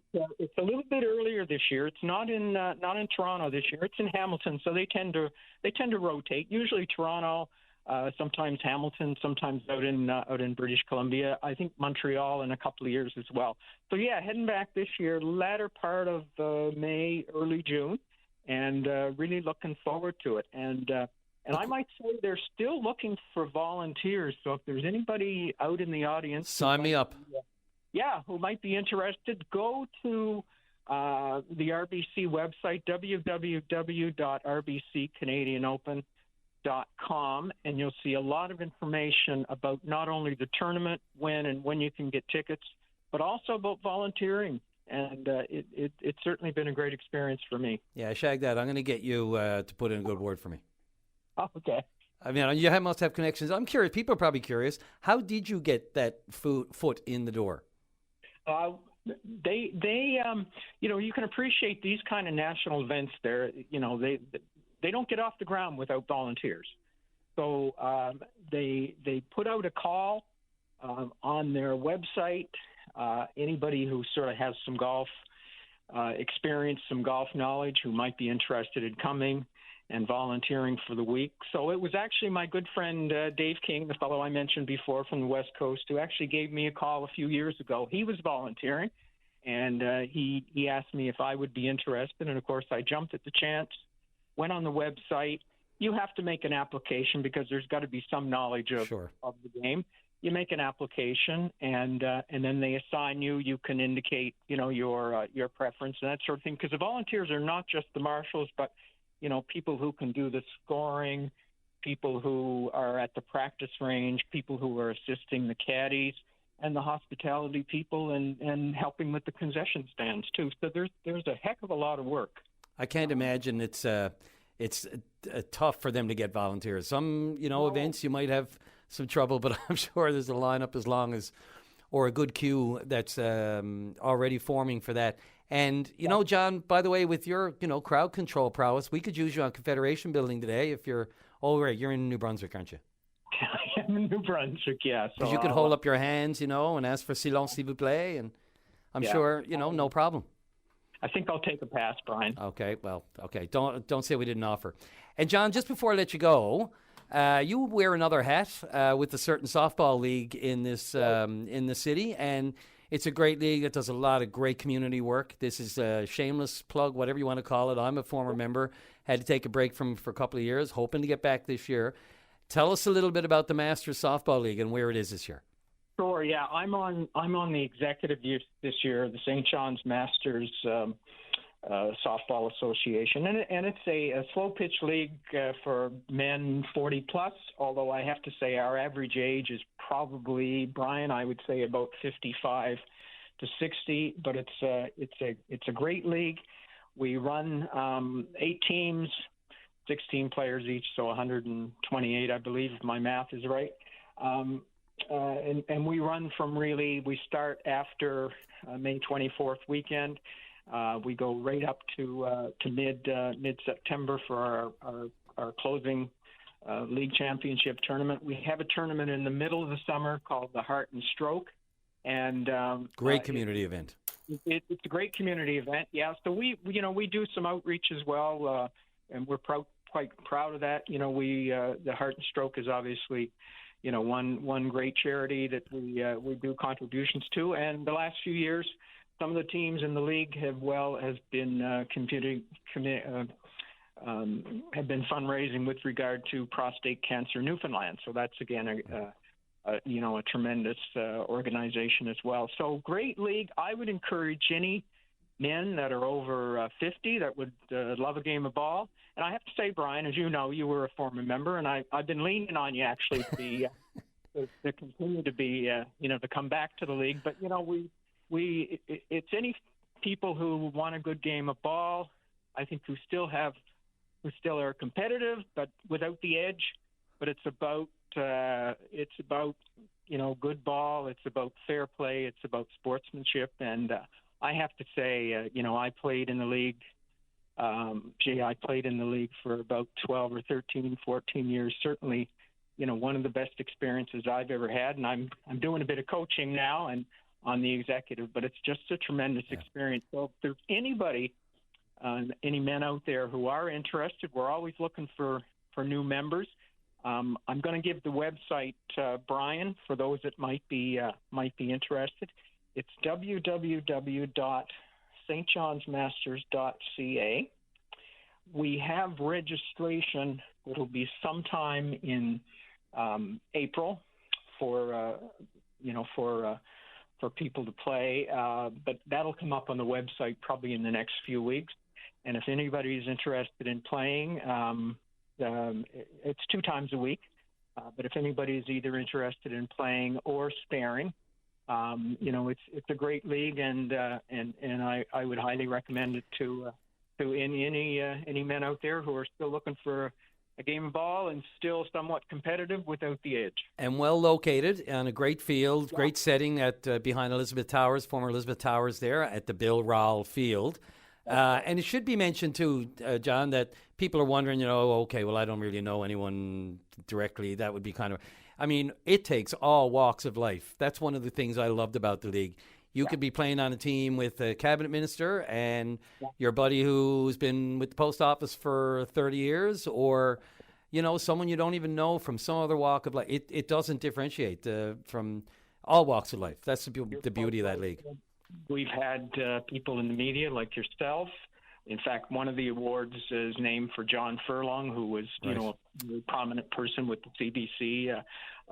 Media, a couple of politicians, former politicians, doctors, people in the construction industry. Runs the gamut. Real estate, runs the whole gamut. And, so you get that kind of and some retired, some not retired. And as I was saying, we've got some fellows that we call babies in our league that are just barely over 40, and right up, I think, to George Gushu. And my apologies to George if I make him get his year right. But I think George is around 86, 87. And he's correct. Still going strong. So we have that gamut, and it's just a great league. And if anybody's looking for a game of ball and some recreation and some fellowship, this is certainly the place. John Brooks, always pleasure. Thanks for all your help professionally and recreationally. And we'll see you in New Brunswick today. We'll see you when you get home. Thanks, Brian. Just one more thing now. Come back to the league. Okay, I'll see if I can find some time in the schedule. I'm not far away, so I'm dying to. If I can make it happen, it'll happen. Thanks, though. Take care. Bye-bye. Thanks, John. John Brooks. Okay, off to break. Sorry, Fonts. We'll be right back. This is Open Line on the VOCM Big Land FM radio network. Welcome back to the program. Brian Callahan in on Open Line on this potentially budget day. And we're going to go right to line 2 and the president of the Newfoundland and Labrador Federation of Labour, Jessica McCormick. Jessica, good morning. Good morning, Brian. How are you? And I know that's a loaded question. Yeah, it's been a very busy morning around here, and a lot of conversations with union leaders around the province about what's happening at Confederation Building. Right. So is there a strategy going forward today? We don't know for sure whether or not, to what extent, the budget speech will be delivered today. We do know that there are a lot of machinations going on, but what is the Labour plan? Yes, absolutely. Well, and every year, labor leaders all, we participated in a labor lockup to review the budget documents prior to its tabling, and then we comment in the House of Assembly afterwards. But obviously, with the protest that's ongoing outside the Confederation building, we've made the decision not to participate if the budget does go ahead today. And certainly given the situation outside and around the building there, I would be surprised if things do move ahead. But if they do, we won't be participating in those proceedings today, Brian. And I think it's about health and safety, obviously, of people who are out around the building. But first and foremost, it's about respecting fish harvesters and fish processing workers and their right to protest. And they're obviously, very frustrated with the lack of progress on the issues around processing licenses. And, in the labor movement, we stand in solidarity with each other, and we won't be crossing their picket line. Was this something you saw coming earlier on? Did you have any heads up, or is this a decision you kind of had to make now sort of on the fly like a lot of other people today? Yeah, no, it's certainly been a decision made on the fly. A lot of phone calls throughout the morning talking about the issues at hand and talking about what's in the best interest, not just of the people that are outside protesting, but also of the workers at Confederation building, and their health and safety. So, it was a bit of a fluid situation all morning, but we think that this is the best decision for workers who are looking to be represented at the House of Assembly today. People might just wonder, is this just labor supporting labor no matter the issue, or do you drill down deeper into it and see what they're asking for, see what the history of this is, and sort of take a position a little bit more specifically, as opposed to saying, this is a union, we're going to support it, carte blanche? Yeah, no, I mean, there is absolutely more nuance to the issue. And as you know, Brian, before I was at the Federation of Labor or at NAPE, I worked for many years with FFAW. And so I have spoken to many harvesters over the years around the province, harvesters and processing workers who, and certainly since the pandemic, have really felt this increased pressure on their livelihood, whether it's in terms of accessing species to fish or in terms of the price that they get for their catch. This is a problem in every part of rural Newfoundland and Labrador. And it's about working people being able to make a living. These folks contribute significantly to the rural economy in Newfoundland and Labrador.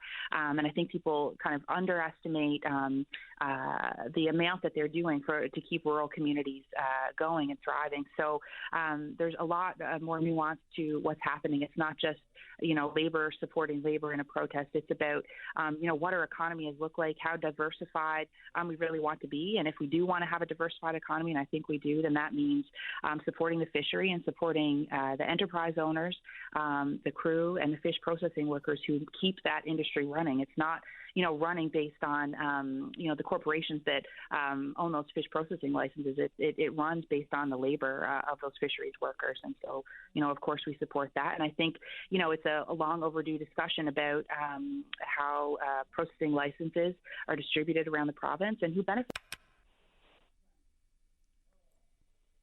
Oh, are you still there, Jessica? I think we might have lost Jessica off the line. So technical, that's all I can. And Fons tells me we'll call her right back. Good. Look at the time. We're almost up to the news. So, Fons, what do we do? Look for direction. We go to news or take call? Okay, we're going to... I love how he shouts in my ear. Don't know if anyone else heard that, but we're going to news. Brian Callahan on open line. We'll fix the tech issue, get Jessica back on the line. In the meantime, off to Brian Medore and an update. This is Open Line on the VOCM Big Land FM radio network. And welcome back to the program. Thank you very much, Brian Medore. We're going to pick up again just where we left off, little technical issue. Jessica, are you still there? Yes, I'm here. Jessica McCormick, president of the Newfoundland Labrador Federation of Labor. Apologies for that. We had a technical snafu, and if that's the worst thing that happens this morning, hey, Fons, we're okay.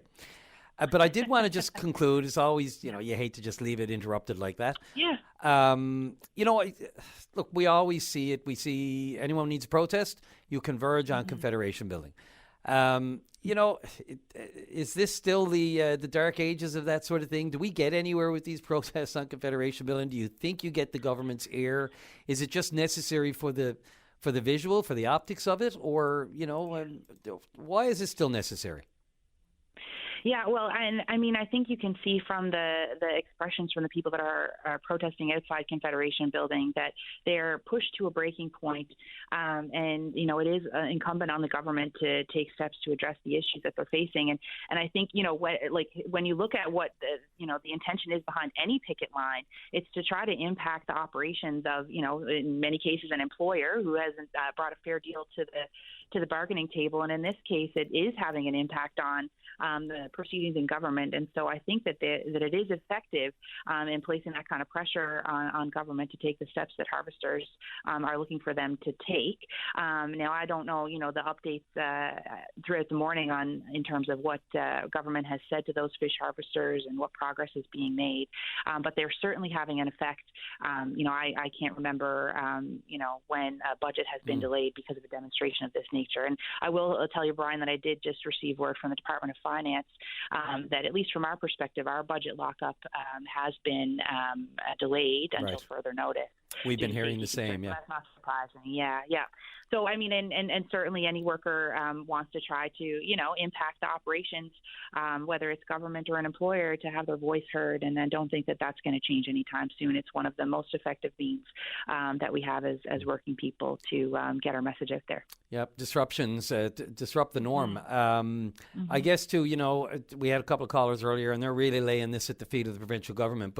And you have, as you mentioned earlier, your history with the FAW and this issue. I mean, you're not detached from it in any way. You know the history. Is it fair to lay this at the government's feet, or, does it take three to tango? Well, I think it is fair because the government are the ones that kind of set out the regulations and issue the licenses to processing companies. And I mean, we have been talking for decades about corporate concentration in the fishery and the impact that it has on the livelihoods of fish harvesters. So I think that, that the budget is being disrupted today is a long time coming because this isn't a new issue. And it's, multiple, governments of both blue and red stripes that haven't addressed it in the way the fish harvesters are looking for it to be addressed. So, anyway, I'll leave it at that, Brian, but certainly, labor leaders are all kind of unified today in our support for workers' right to protest, but also for, workers' health and safety, because there's a great many workers who go to work every day at the Confederation Building who we don't want to be put in a dangerous situation either. Sure. Oh, and as you said, it's almost comforting to hear you say that you can't recall either. The last time a budget was destroyed, it's arguably the biggest day of the year for, an elected government, bringing down how they're going to spend our money. Press it, pardon? And likely a pre-election budget at that. So it's going to have an impact for sure. Yep, sure. No, absolutely. They wanted this to be the big day, and it looks like the mobilization by the FAW and others, and of course other unions and labor organizations such as yourselves that are respecting their actions today have certainly made a point. And as you said, you're hearing now that your budget lock-in is at least postponed until further notice. We're hearing similar from other entities. So it does look like this will impact in some way the budget today, whether or not it's brought down. But Jessica, thank you so much for the time. Yes, thanks for having me on. Have a good day. Thanks. Bye-bye. Yeah, I didn't want to keep Jessica there too long, but it does seem to have done some damage today, at least as far as public relations and publicity, and the FFW pushing the issue, as we inch closer and closer to the big harvest season. Let's go right to line one. Duran, you're on line one. Good morning. Hi, how you doing, Ryan? Great. How are you? Not too bad. I just want to start off with the EIS amendment that was sent in by World Energy. Just a quick note on where they refer to their decibel noise from their turbines at being 50 decibels. And what's surprising is that the World Health Organization recommends that wind turbine noise should be below 45 dB, as anything above that level is associated with adverse health effects. But what's further surprising to that is that when they mention a 50 dB noise level for their turbines, the company's already admitted, in their other documents, that they have not even decided on what turbines they're going to use to make, model, or manufacture. So where they're getting this number from is, quite concerning. And when we get onto the issue of wind energy in itself and why there's such a push for it, and in my opinion, and based on the research that I've done, it all comes down to money, especially the incentives that these companies get along with the carbon credits.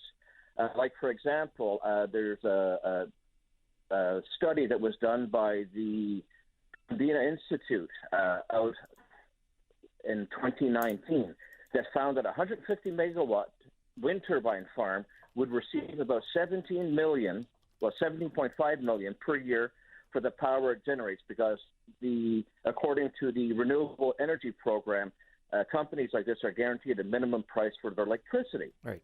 Now, out of that 17.5 million per year for the power it would generate, it gets 9.8 million per year in carbon credits. Okay. Right. And granted, those numbers have gone up significantly since 2019. So you have 4 projects in Newfoundland that are going, and the federal government has given $128 million to World Energy. If you look at the one in Nova Scotia, it was about the same price.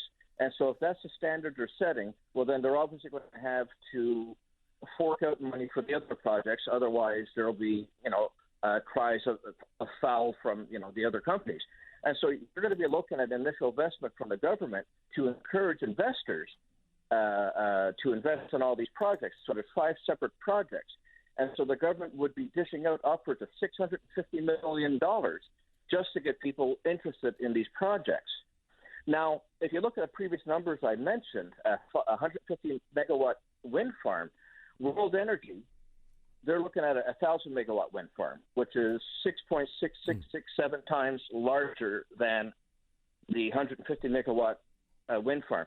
Now, if they were just to sell their electricity to the grid, right, just to keep the numbers simple, they would generate $119 million a year. Now, that's based on 2019 figures. That's for the electricity, and they would get just over $65 million a year in carbon credits. And so, if you look at all the other companies, if they were just doing the 1,000 megawatts, and you add those all together, you're looking at $260 million a year that these companies could perceivably be getting just for carbon credits in itself, not including the one from Nova Scotia. And over a 10-year period, if you take the five projects, that would be $325 million per year in carbon credits. Over a 10-year period, that would be $3.25 billion that the companies would get just in carbon credits. And so, that was just by selling the electricity. Now, if you look at it down the road, World Energy wants to expand it up to 3 gigawatts. And these other companies are going to be, as large or larger. And so those numbers are going to increase quite significantly over time.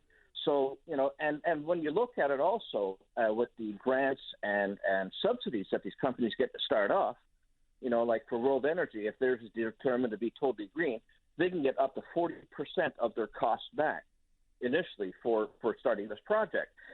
And they keep saying it's $12 billion US, but actually it's $12 billion, it's 16.3 billion Canadian. So if they're getting back 40% of that, they're looking at between $6 and $7 billion they'd be getting back off the start. So their project's already, nearly half paid for. Durant, if I can, just hold on for one. If I could just interrupt you for 1 second. Yeah. I've just been handed a note, and I have to get this out there right away. So we do know now that the provincial government has delayed, is the word they're saying, the budget delivery today. All they're saying is it will be delayed until further notice. And they say this is delayed due to an, quote, unsafe environment in which fish harvesters are preventing public service employees from entering the Confederation Building complex. Presently, the conditions are unsafe for employees and visitors to the complex, and there is, and they say, quote, a threat of violence. So they say the provincial budget is significant to Newfoundlanders and Labradorians, includes spending on all the key matters that we all know about, but it's going to be delayed. And they say the functions, however, of government will continue with employees serving communities and people throughout the province. So there you have it. Delayed until further notice. We don't have a make-up time. Durant, sorry to interrupt you there, but I thought that's important. That's breaking news just delivered to our newsroom right now. You heard it here first. The budget delayed was scheduled for 2 p.m. this afternoon, has now been delayed until further notice. So we'll keep you posted what further notice means. So sorry to interrupt. I'll let you go. Go ahead. Okay, thank you. No problem. Yes, and so apart from those numbers, you can see where the attraction is for these companies to set up shop, especially in Canada. And if we get on to talk about the recent MOU that was signed between Canada and Germany, it makes sense in a way, because if you look at what's going on in Germany right now, you have a company like Ørsted that's been around for decades that's walked away from green hydrogen production, right? Because it's become too costly. There's lack of investment, and they just don't see it as feasible. And you've even seen that in some states in Germany, they were trying to bring about hydrogen chain networks. And they found that these networks are too expensive. And so they've decided to go with the cheaper electric battery type trains. And in some cases, the cost is between 31 and 67% less than hydrogen. And in another state in Germany, they claimed that it would be 81% less for the battery electric variant than using hydrogen. And then, you're looking also that Germany's dream of building a hydrogen-fired power plants is pretty well toast because of costs, right? And budgetary demands that, they cut and they start cutting back on the cost of stuff. And, they're also facing an uphill battle for their climate action plan for 2024, to where nearly 13 billion euros will be deducted from the Special Climate Transformation Fund up until 2027, where spending will be down by 45 billion euros, which is about 66 billion Canadian. And Duran, these are a lot of numbers, right? I mean, a lot of billions, a lot of millions, a lot of time. Yeah. We heard the federal minister, Seamus O'Regan, say earlier this week, they're in a hurry. We know this is an unknown entity. Green wind to green hydrogen has not been done, not been proven. So the costs and the estimates are still wildly fluctuating. And as you said, governments such as Germany and other countries that are trying to get out ahead of this race are finding, pitfalls, or they're finding obstacles as they go, as you said, as they discover more about this technology, which is still an unknown entity. So, I mean, some of this is to be expected. And then, people will jump on the fact that, they've always said there'd be no public money that would go into this. And lo and behold, just there in late February, $128 million federal development loan given to World Energy GH2. So all of these little things sort of percolate underneath the surface and get people's backs up. Anyone who already had an issue or skepticism about this and where it's going and the effects on the environment are only emboldened, really. Yes. Yeah, and that's one of the larger issues, right? But what's surprising, though, is when you have companies such as Ørsted and Vattenfall, companies that have been around for decades, that have, looking at it and realizing that it's too expensive to do, and you have a virgin company that's coming out of the woodworks for a project that's never been done before, claiming they can do it. And that's the really concerning part when it comes, to a lot of this. And when you look at the countries with the most ambitious green hydrogen plans, China comes out as being number one, and out of a list of 15, Canada comes out as number 11. And I just don't think anything's good to hurry. Anything that's rushed or hurried, and even when a minister says it, it just doesn't sound right. And, it may be, it's just too many carts before the horse, for my liking. That's only my personal view. But I mean, when you look at all of the things that are trying to happen in order, including environmental assessments before, signing agreements before environmental assessments and the green lights are even turned on, it's enough to make people worry and skeptical, and government shouldn't be surprised that the pushback is to the extent that it is. Yes, and I totally agree with that. And when you consider, like, for the area of Port-au-Port in itself, it's only 160 square miles, roughly, of landmass with a small isthmus that joins us to Newfoundland. And now they're looking at putting 155 turbines on there, within a kilometer of the homes. Now, other studies out there have shown that wildlife will move anywhere from 5 to 7 kilometers away from turbine placements in order, in order to thrive. So in the case of the Port-au-Port Peninsula, where everything is central, it's in the middle of the peninsula, where does all this wildlife go? What happens to it, right? Yep. For example, as a comparison, you look at the city of St. John's, it's 172 square miles. So you're not too much bigger in itself than the Port-au-Port area. And so if you were to take St. John's and then just put the ocean around it and do the same thing, where would everybody go,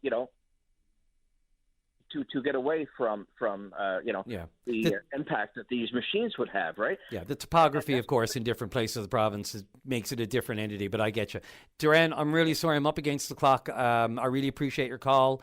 Don't be a stranger. Sorry, I got to get off to the break. I just have one more line before you go. Sure. I just want to point out that, in my opinion, the Liberals' ineffective virtue signaling policies continue to do more harm than good for not just Canadians, but for the environment. And the government at either levels should not be surprised, as you see now in St. John's, when locals are back to the wall and as a last resort should choose to engage in civil disobedience. And this is perfectly acceptable, as Environmental Minister Stephen Gavot has set the standard through his past actions as an activist with Greenpeace.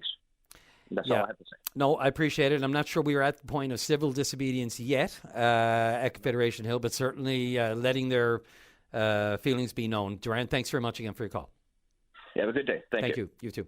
Off to the break, Fonts, and right back with the leader of the official opposition, PC leader Tony Wakeham. This is Open Line on the VOCM Big Land FM radio network. Welcome back to the program. Brian Callahan in this morning. And, of course, if you're just joining us, and, of course, you shouldn't be. You should have been listening since 9 o'clock. That's what people do for Open Line. But in case you are just joining us, the budget today, this is supposed to be budget day, it has been delayed. We don't know exactly when and how, in what format it will come down, but due to the protests at Confederation Building this morning, since very early this morning, before the crack of dawn actually, the government has sent out a release saying that due to the unsafe environment in which fish harvesters are preventing public service employees from entering Confederation Building, it's currently unsafe for employees and visitors to visit, and there is a threat of violence, they say. And this is just a formal 3-paragraph statement from the provincial government. They say ultimately the budget has been delayed until further notice, so we'll wait with bated breath to see when that occurs. In the meantime, I'm sure one gentleman who has an opinion on this is the official leader, of the official opposition, PC leader Tony Wakeham. Good morning, Tony. Good morning. Yes, this should never have happened. I mean, this rests squarely on the shoulders of the Premier and his Ministry of Fisheries Minister, because we've seen the people in the protesting all of last week, and then of course they shut the House down instead of continuing to discuss the fishery and some of their outstanding issues, and instead they chose to just simply shut the House down to avoid those questions, which is remarkable in itself that they would do that. But in addition, the Premier and his Fisheries Minister apparently went on a tour and met with fish harvesters over the last summer and talked to them about their issues and their concerns. And of course, when you do that, there's an expectation from the people you meet with that you're actually going to take some action and you're actually going to do something. Well, as we have seen now and continue to find out, they did nothing. And as a result of that, we find ourselves right back to where we were last year, with people on the steps of Confederation Building instead of stepping into their boats. And it didn't have to escalate to this. The Premier and his Minister of Fisheries should have known last week. And while they met and said they met, this is about getting all parties at the table.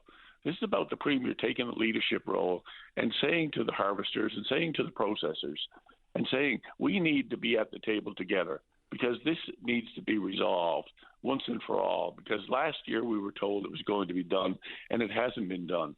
And it's not just about one species.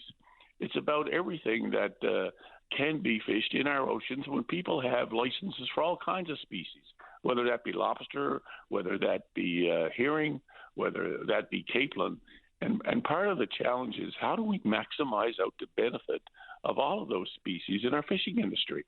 And that comes down to making sure that fishers, when they go out and catch, they can actually bring in their fish and know that at the end of the day that it will get processed. And that's been some of their challenges.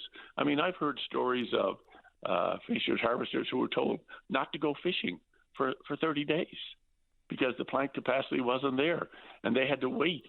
And then I've been told that others tried to land herring, couldn't land it because something else was being processed.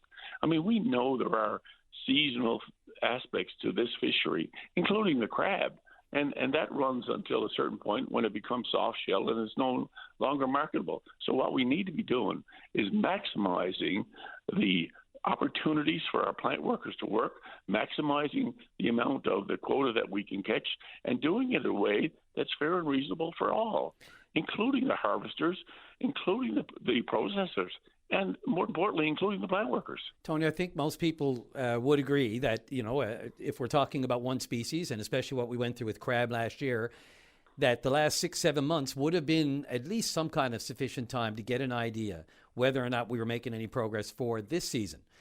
But you mentioned, we shouldn't just be talking about just then. You mentioned not just one species, but wholesale across the board. I don't think anybody would have expected that in the last 7 months. Should the focus have just been on the crab, or are you saying that we should have been overhauling the whole damn system over the last 6 months? Well, I think it all goes hand in hand, because at the end of the day, we know there's a season for the crab, and we want to maximize out that particular quota. But there's also, and fishers want to be able to go out on the water and catch that, and then be able to move on to another species. But if one gets delayed, or one can't go fish another species because we're still processing crab, or it gets delayed, then we lose markets. I mean, we've heard horror stories of crab being dumped. We've heard horror stories of cod being dumped, and that's not good enough. We got to figure out a way to maximize this fishing industry. This is a mega renewable project that we have here in our province. And, it talks about the employment that it creates. It's not just the people directly involved. It's all of those spin-off industries. I mean, we're talking about 16,000 people or more being impacted here at the end of the day. So how do we turn the fishery from a $1 billion industry into a $2 billion industry? Well, that's the billion-dollar question. Sure we maximize out our usage. Yeah, that's the billion-dollar question. Do you agree with the three prongs, so to speak, that the FFW, or at least harvesters such as John Efford, are talking about? There's the capacity that they want, increased capacity. There's the licenses that they want. And, of course, there's the so-called free market enterprise of outside buyers and being able to sell outside or bring them in. Is that too much? That's what they want to sit down at the table, and this needs to be worked out, because ultimately what it comes down to in all of that, the ultimate thing is, look, we want the ability to be able to go out on the water and catch our quotas. And at the end of the day, we want that ability to be able to come in and be guaranteed that we're going to be able to sell our quotas and get a fair price for them. And that's what this is about. And how do we make sure that happens? That means we've got to have all parties on the same page when it comes to that, and not being dictated to, not being told when you can go fishing or how much you can get. I mean, DFO sets trip limits anyway. That's already established by DFO. Mm-hmm. So we don't, there's lots of things that I think need to be done here. But the first thing has to be is the Premier has to be committed to it. It's not simply about showing up for photo ops. It has to be that hard discussion, those hard discussions, and getting down at that boardroom table with your sleeves rolled up and staying there and working it out. I understand there's different aspects to all of this. And so hearing directly from the processors, hearing directly from the harvesters, but everybody at the table.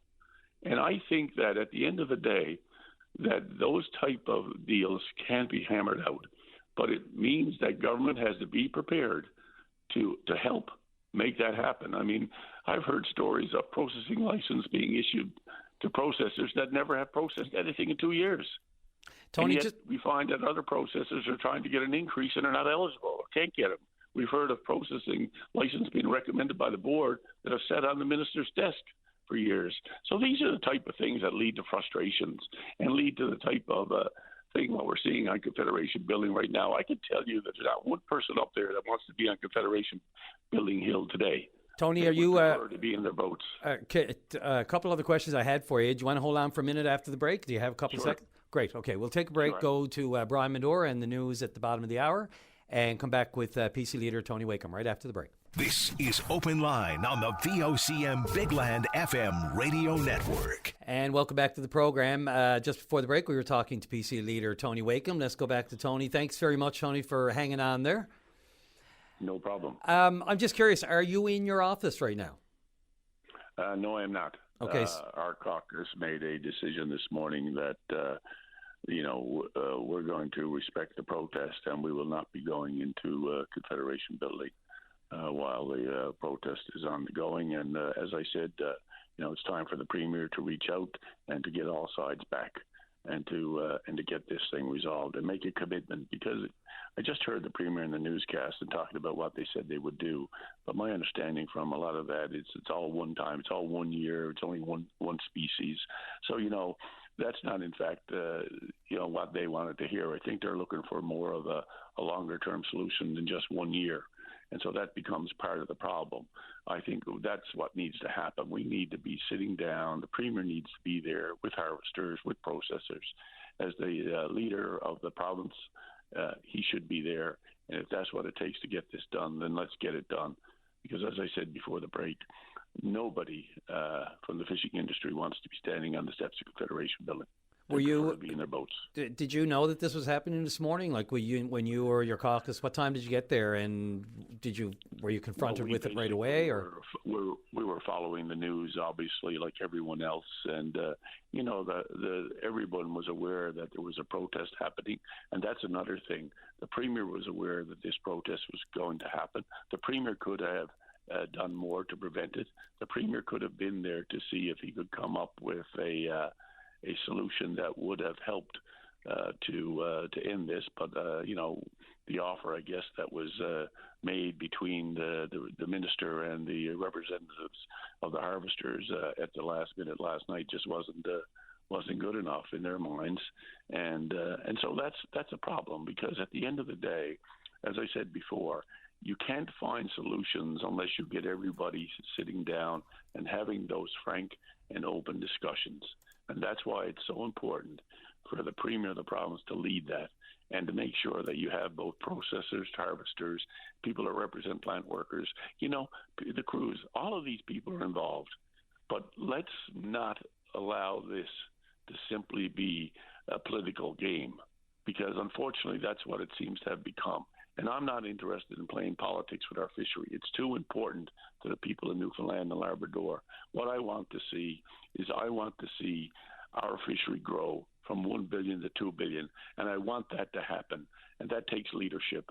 So again, I'm calling on the Premier of Newfoundland and Labrador to show that leadership.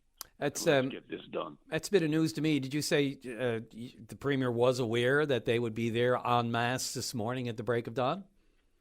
Sure, they were talking this. It was on the news media. It was covered by the news media this morning that it happened. But I'm social media that this was going to happen. So you're saying the Premier had advance notice that would happen this morning? I'm confident that the Premier, if he didn't know, ought to have known. Right. And so you didn't bother going to Federation this morning, did you at all? No, we did not. Okay. Tony Wake, appreciate your time. Thanks very much. May we live in interesting times. Hey. Yes, let's just get this. As I said, the important thing here is nobody wants to be out protesting. Let's get harvesters back at the table. Let's get processors back at the table. Let's get leadership at the table, and let's get this resolved for the benefit of all Newfoundland and Labrador. Thanks, Tony. Happy first day of spring. Okay, and to you. Bye now. Thanks. That is the leader of the official opposition, Tony Wakeham, weighing in there on what's turned into an interesting day here. What would have been Budget Day 2024. May still. We know at this point is it will be delayed, the actual delivery of the budget. And I bring in now the lovely and talented VOCM News' own Linda Swain is in the studio with me. Linda, you were up on Confederation Hill this morning at the very early hours. Can you put into words what you saw? Yeah, absolutely. We're watching a little bit of history unfolding here, I think. I wasn't in the thick of the throng, so to speak, when the protests started to get much more animated. I was more on the quieter side of things over near West Block, and had an opportunity to speak with a few harvesters out there who said, you know what, we don't want to be here. We just feel like our backs are up against a wall. And when you think about it, there are very few industries out there where someone else dictates the price for which you can sell your goods, if you know what I'm saying.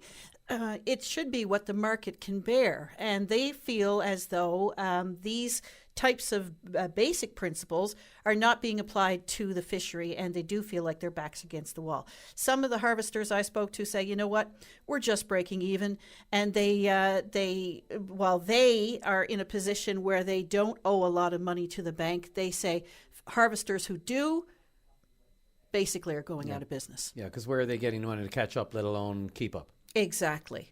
And so here we are at the 11th hour of the very lucrative crab fishery about to open, and they still don't have answers to fundamental questions. And these are ones that they've been raising for years and years and years. And they've seen this, as they put it, this control or a cartel. You've heard the FFAW use that word many times in the past, and not just in the last year or so, but for years now.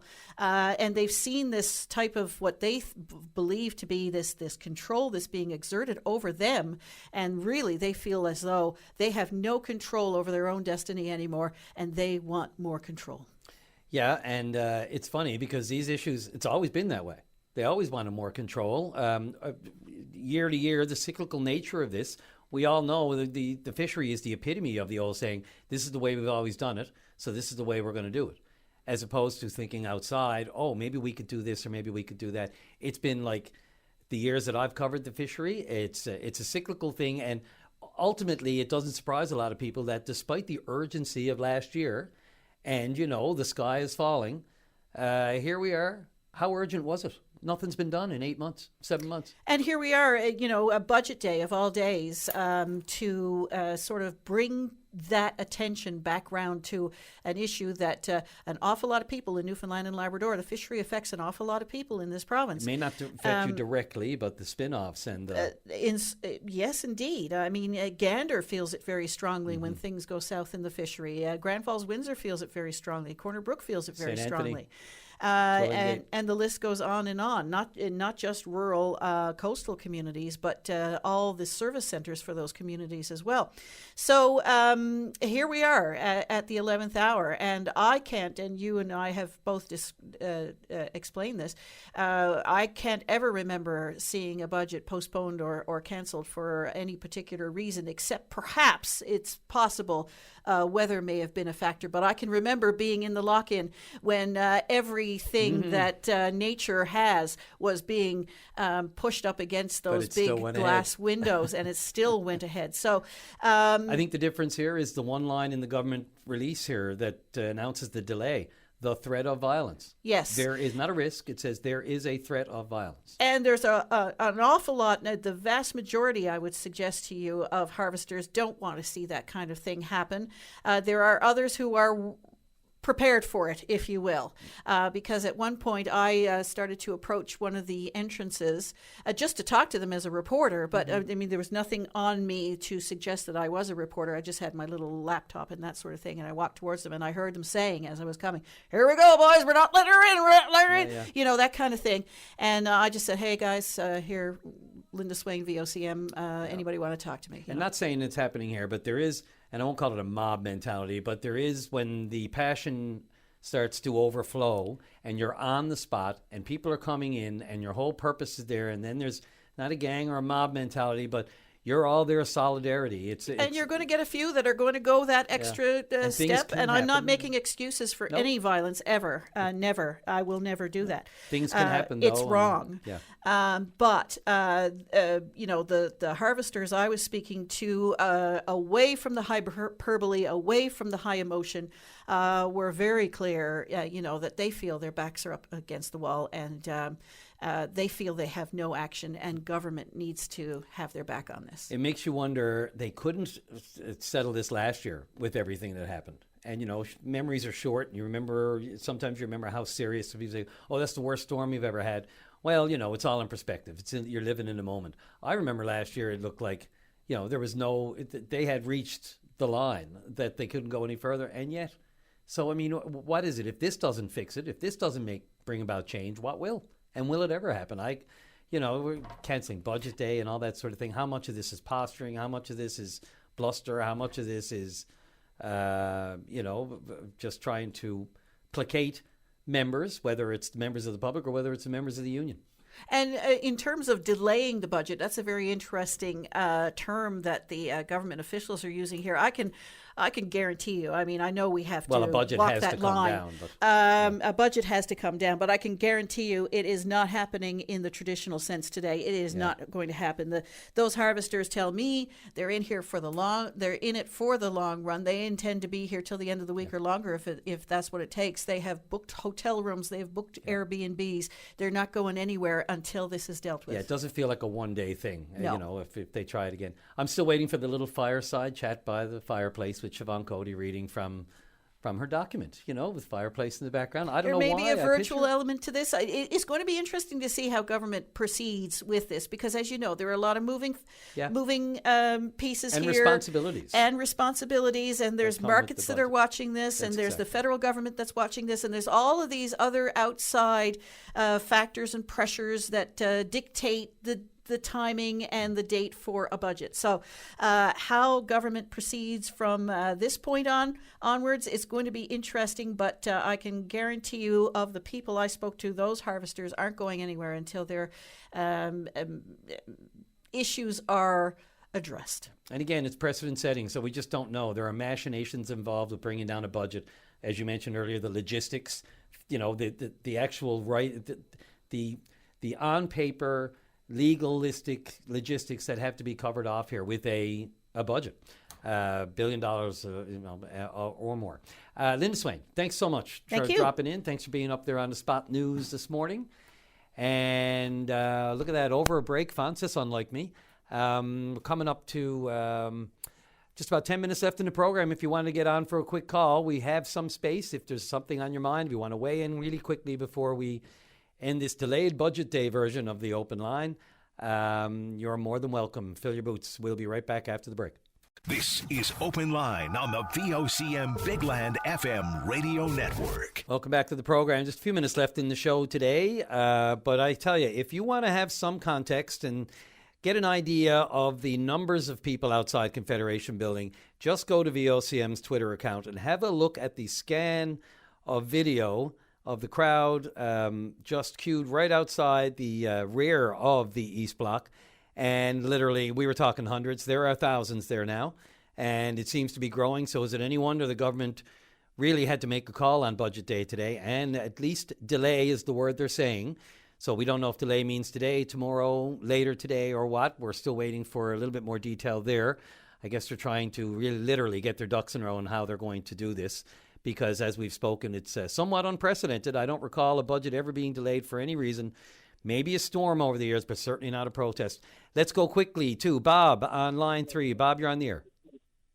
Hey, how's it going? You got me? Yes, sir. Go ahead. I'm up at Confederation Building here now with the fishermen. About 1,000 people here. And I know everybody on the island is listening. And everybody up here is peaceful. There's no threat of violence. And my point today is there's no need of the police of running down a hard-working individual with a horse. And from what everyone's been telling me up here is that the operator of the horse, the rider, he forced it, and the man has gone to hospital. Now, the man's a hard-working man. He's a tax-paying citizen, and now he's injured, can't provide for his family, and a horse ran him over. I mean, Justin Trudeau got this horse thing going on during the truckers' event, and the senator of Germany gave him a blast of it. There's no need of running down peaceful protesters with horses. Bob, I can appreciate, let's be clear. If you ask one person what happened at an accident scene, or if you ask 4 people, you'll get 4 different answers. And I wasn't there, and other people weren't there. So when we say running down, there are, at the time this morning, we know that there is some kind of incident involving a police horse this morning. But we want to be careful because the truth is, I didn't see it. Did you say you were there and you saw it? No, I'm here, but I asked about 25 people, and 25 more got the exact same story. But, there's no deviation in it. You might have a slip. It was an aggressive. Yeah, I mean, look, you've got hundreds of people, and then you add horses to the mix, which are trained to be able to deal with those crowd control issues. And, let's just say for now an incident may have occurred, but as far as assigning blame, I think that would be premature just to be safe. But I hear you. Yeah, well, it could be premature, Bob, but, with today's technology and the drones flying overhead, they can easily see nobody here is armed. Everybody's best con. They're all hard-working fellas and women. They just want answers. I don't think, personally, now this is my own viewpoint, I think is excessive. I hope the Minister of Justice is listening, that these tactics need to be changed with the people of Newfoundland and Labrador.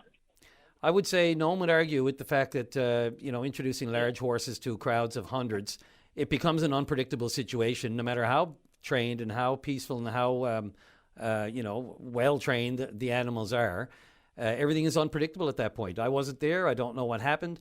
And, I'll say this. I've seen videos where you still will have disputes over what happened because the context just does not provide. You don't see what happened immediately before, what happened immediately after. Let's just say, Bob, if anyone got hurt or there were any incidents up there today, let's hope it was all inadvertent and everyone's okay. Yes, let's hope it's... and you know what? There's always a lesson to be learned for future tactics and future protests. But Sure. At this moment, the people of Newfoundland, that these gods are up there and they're all 100% good guys here. Yep, and I would say the same for everyone. Everyone has good intentions here. We all know no one wants to protest. We all know the politicians don't want it. We all know the fishermen would rather be out fishing and making some money.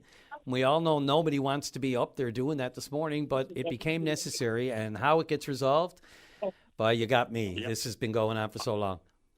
Bob? The main man, he's going to come out now and address the crowd. He just came out and he said in 10 minutes he'll be out. So. Who's that? The minister, the fishery minister, I think he's coming out. Elvis Love is going to be out. Okay, so we'll keep an eye out for that as well. Bob, thanks so much for the call. Good luck. Stay safe. Yeah, and thank you very much, and God bless the people of Newfoundland and Labrador as well. Thank you, sir. Off to Kevin real quick. One last call before we clue it up for the morning. Kevin on line 1. Go ahead. Yeah, I wanted to talk lobster. Yes, sir. It's going to take more than 30 seconds. Go ahead. I'll give you 2 minutes. Go for it. There's a story there on lobster that we played the game last year. We went into the price setting panel. We got a price. The buyers let us fish for 10 days, then pulled the plug. Stopped us. Everybody with hundreds of thousands of lobsters traps in the water, and they just pulled the plug on buying after we played the game. So, this is the kind of thing that needs to be addressed. This cannot go on.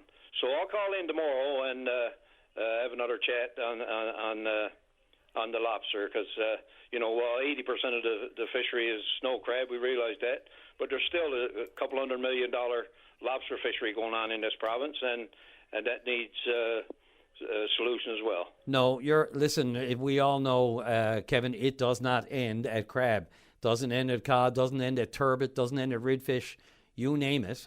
We've got issues across the board, which is why I think, some people are looking at the bigger picture, while other people are looking at the smaller picture in the short term. And the question is, which one's going to solve the other? I don't know if anyone has that answer. Yeah, Brian, I know. I heard you talking to Andy Careen That's right. This morning. And, Andy is exactly right. I mean, we've been talking about this since last year. Yeah. And we met with the minister sometime in October, November. Okay, we're going to get this thing done. We're going to get it done. We're going to get it squared away. Going to get it squared away before the fishery. And now the fishery is upon us, and we're in the same place we were last year. And that's totally 100% due to the inaction of the provincial government. So, it's not good enough, and there's no need for this.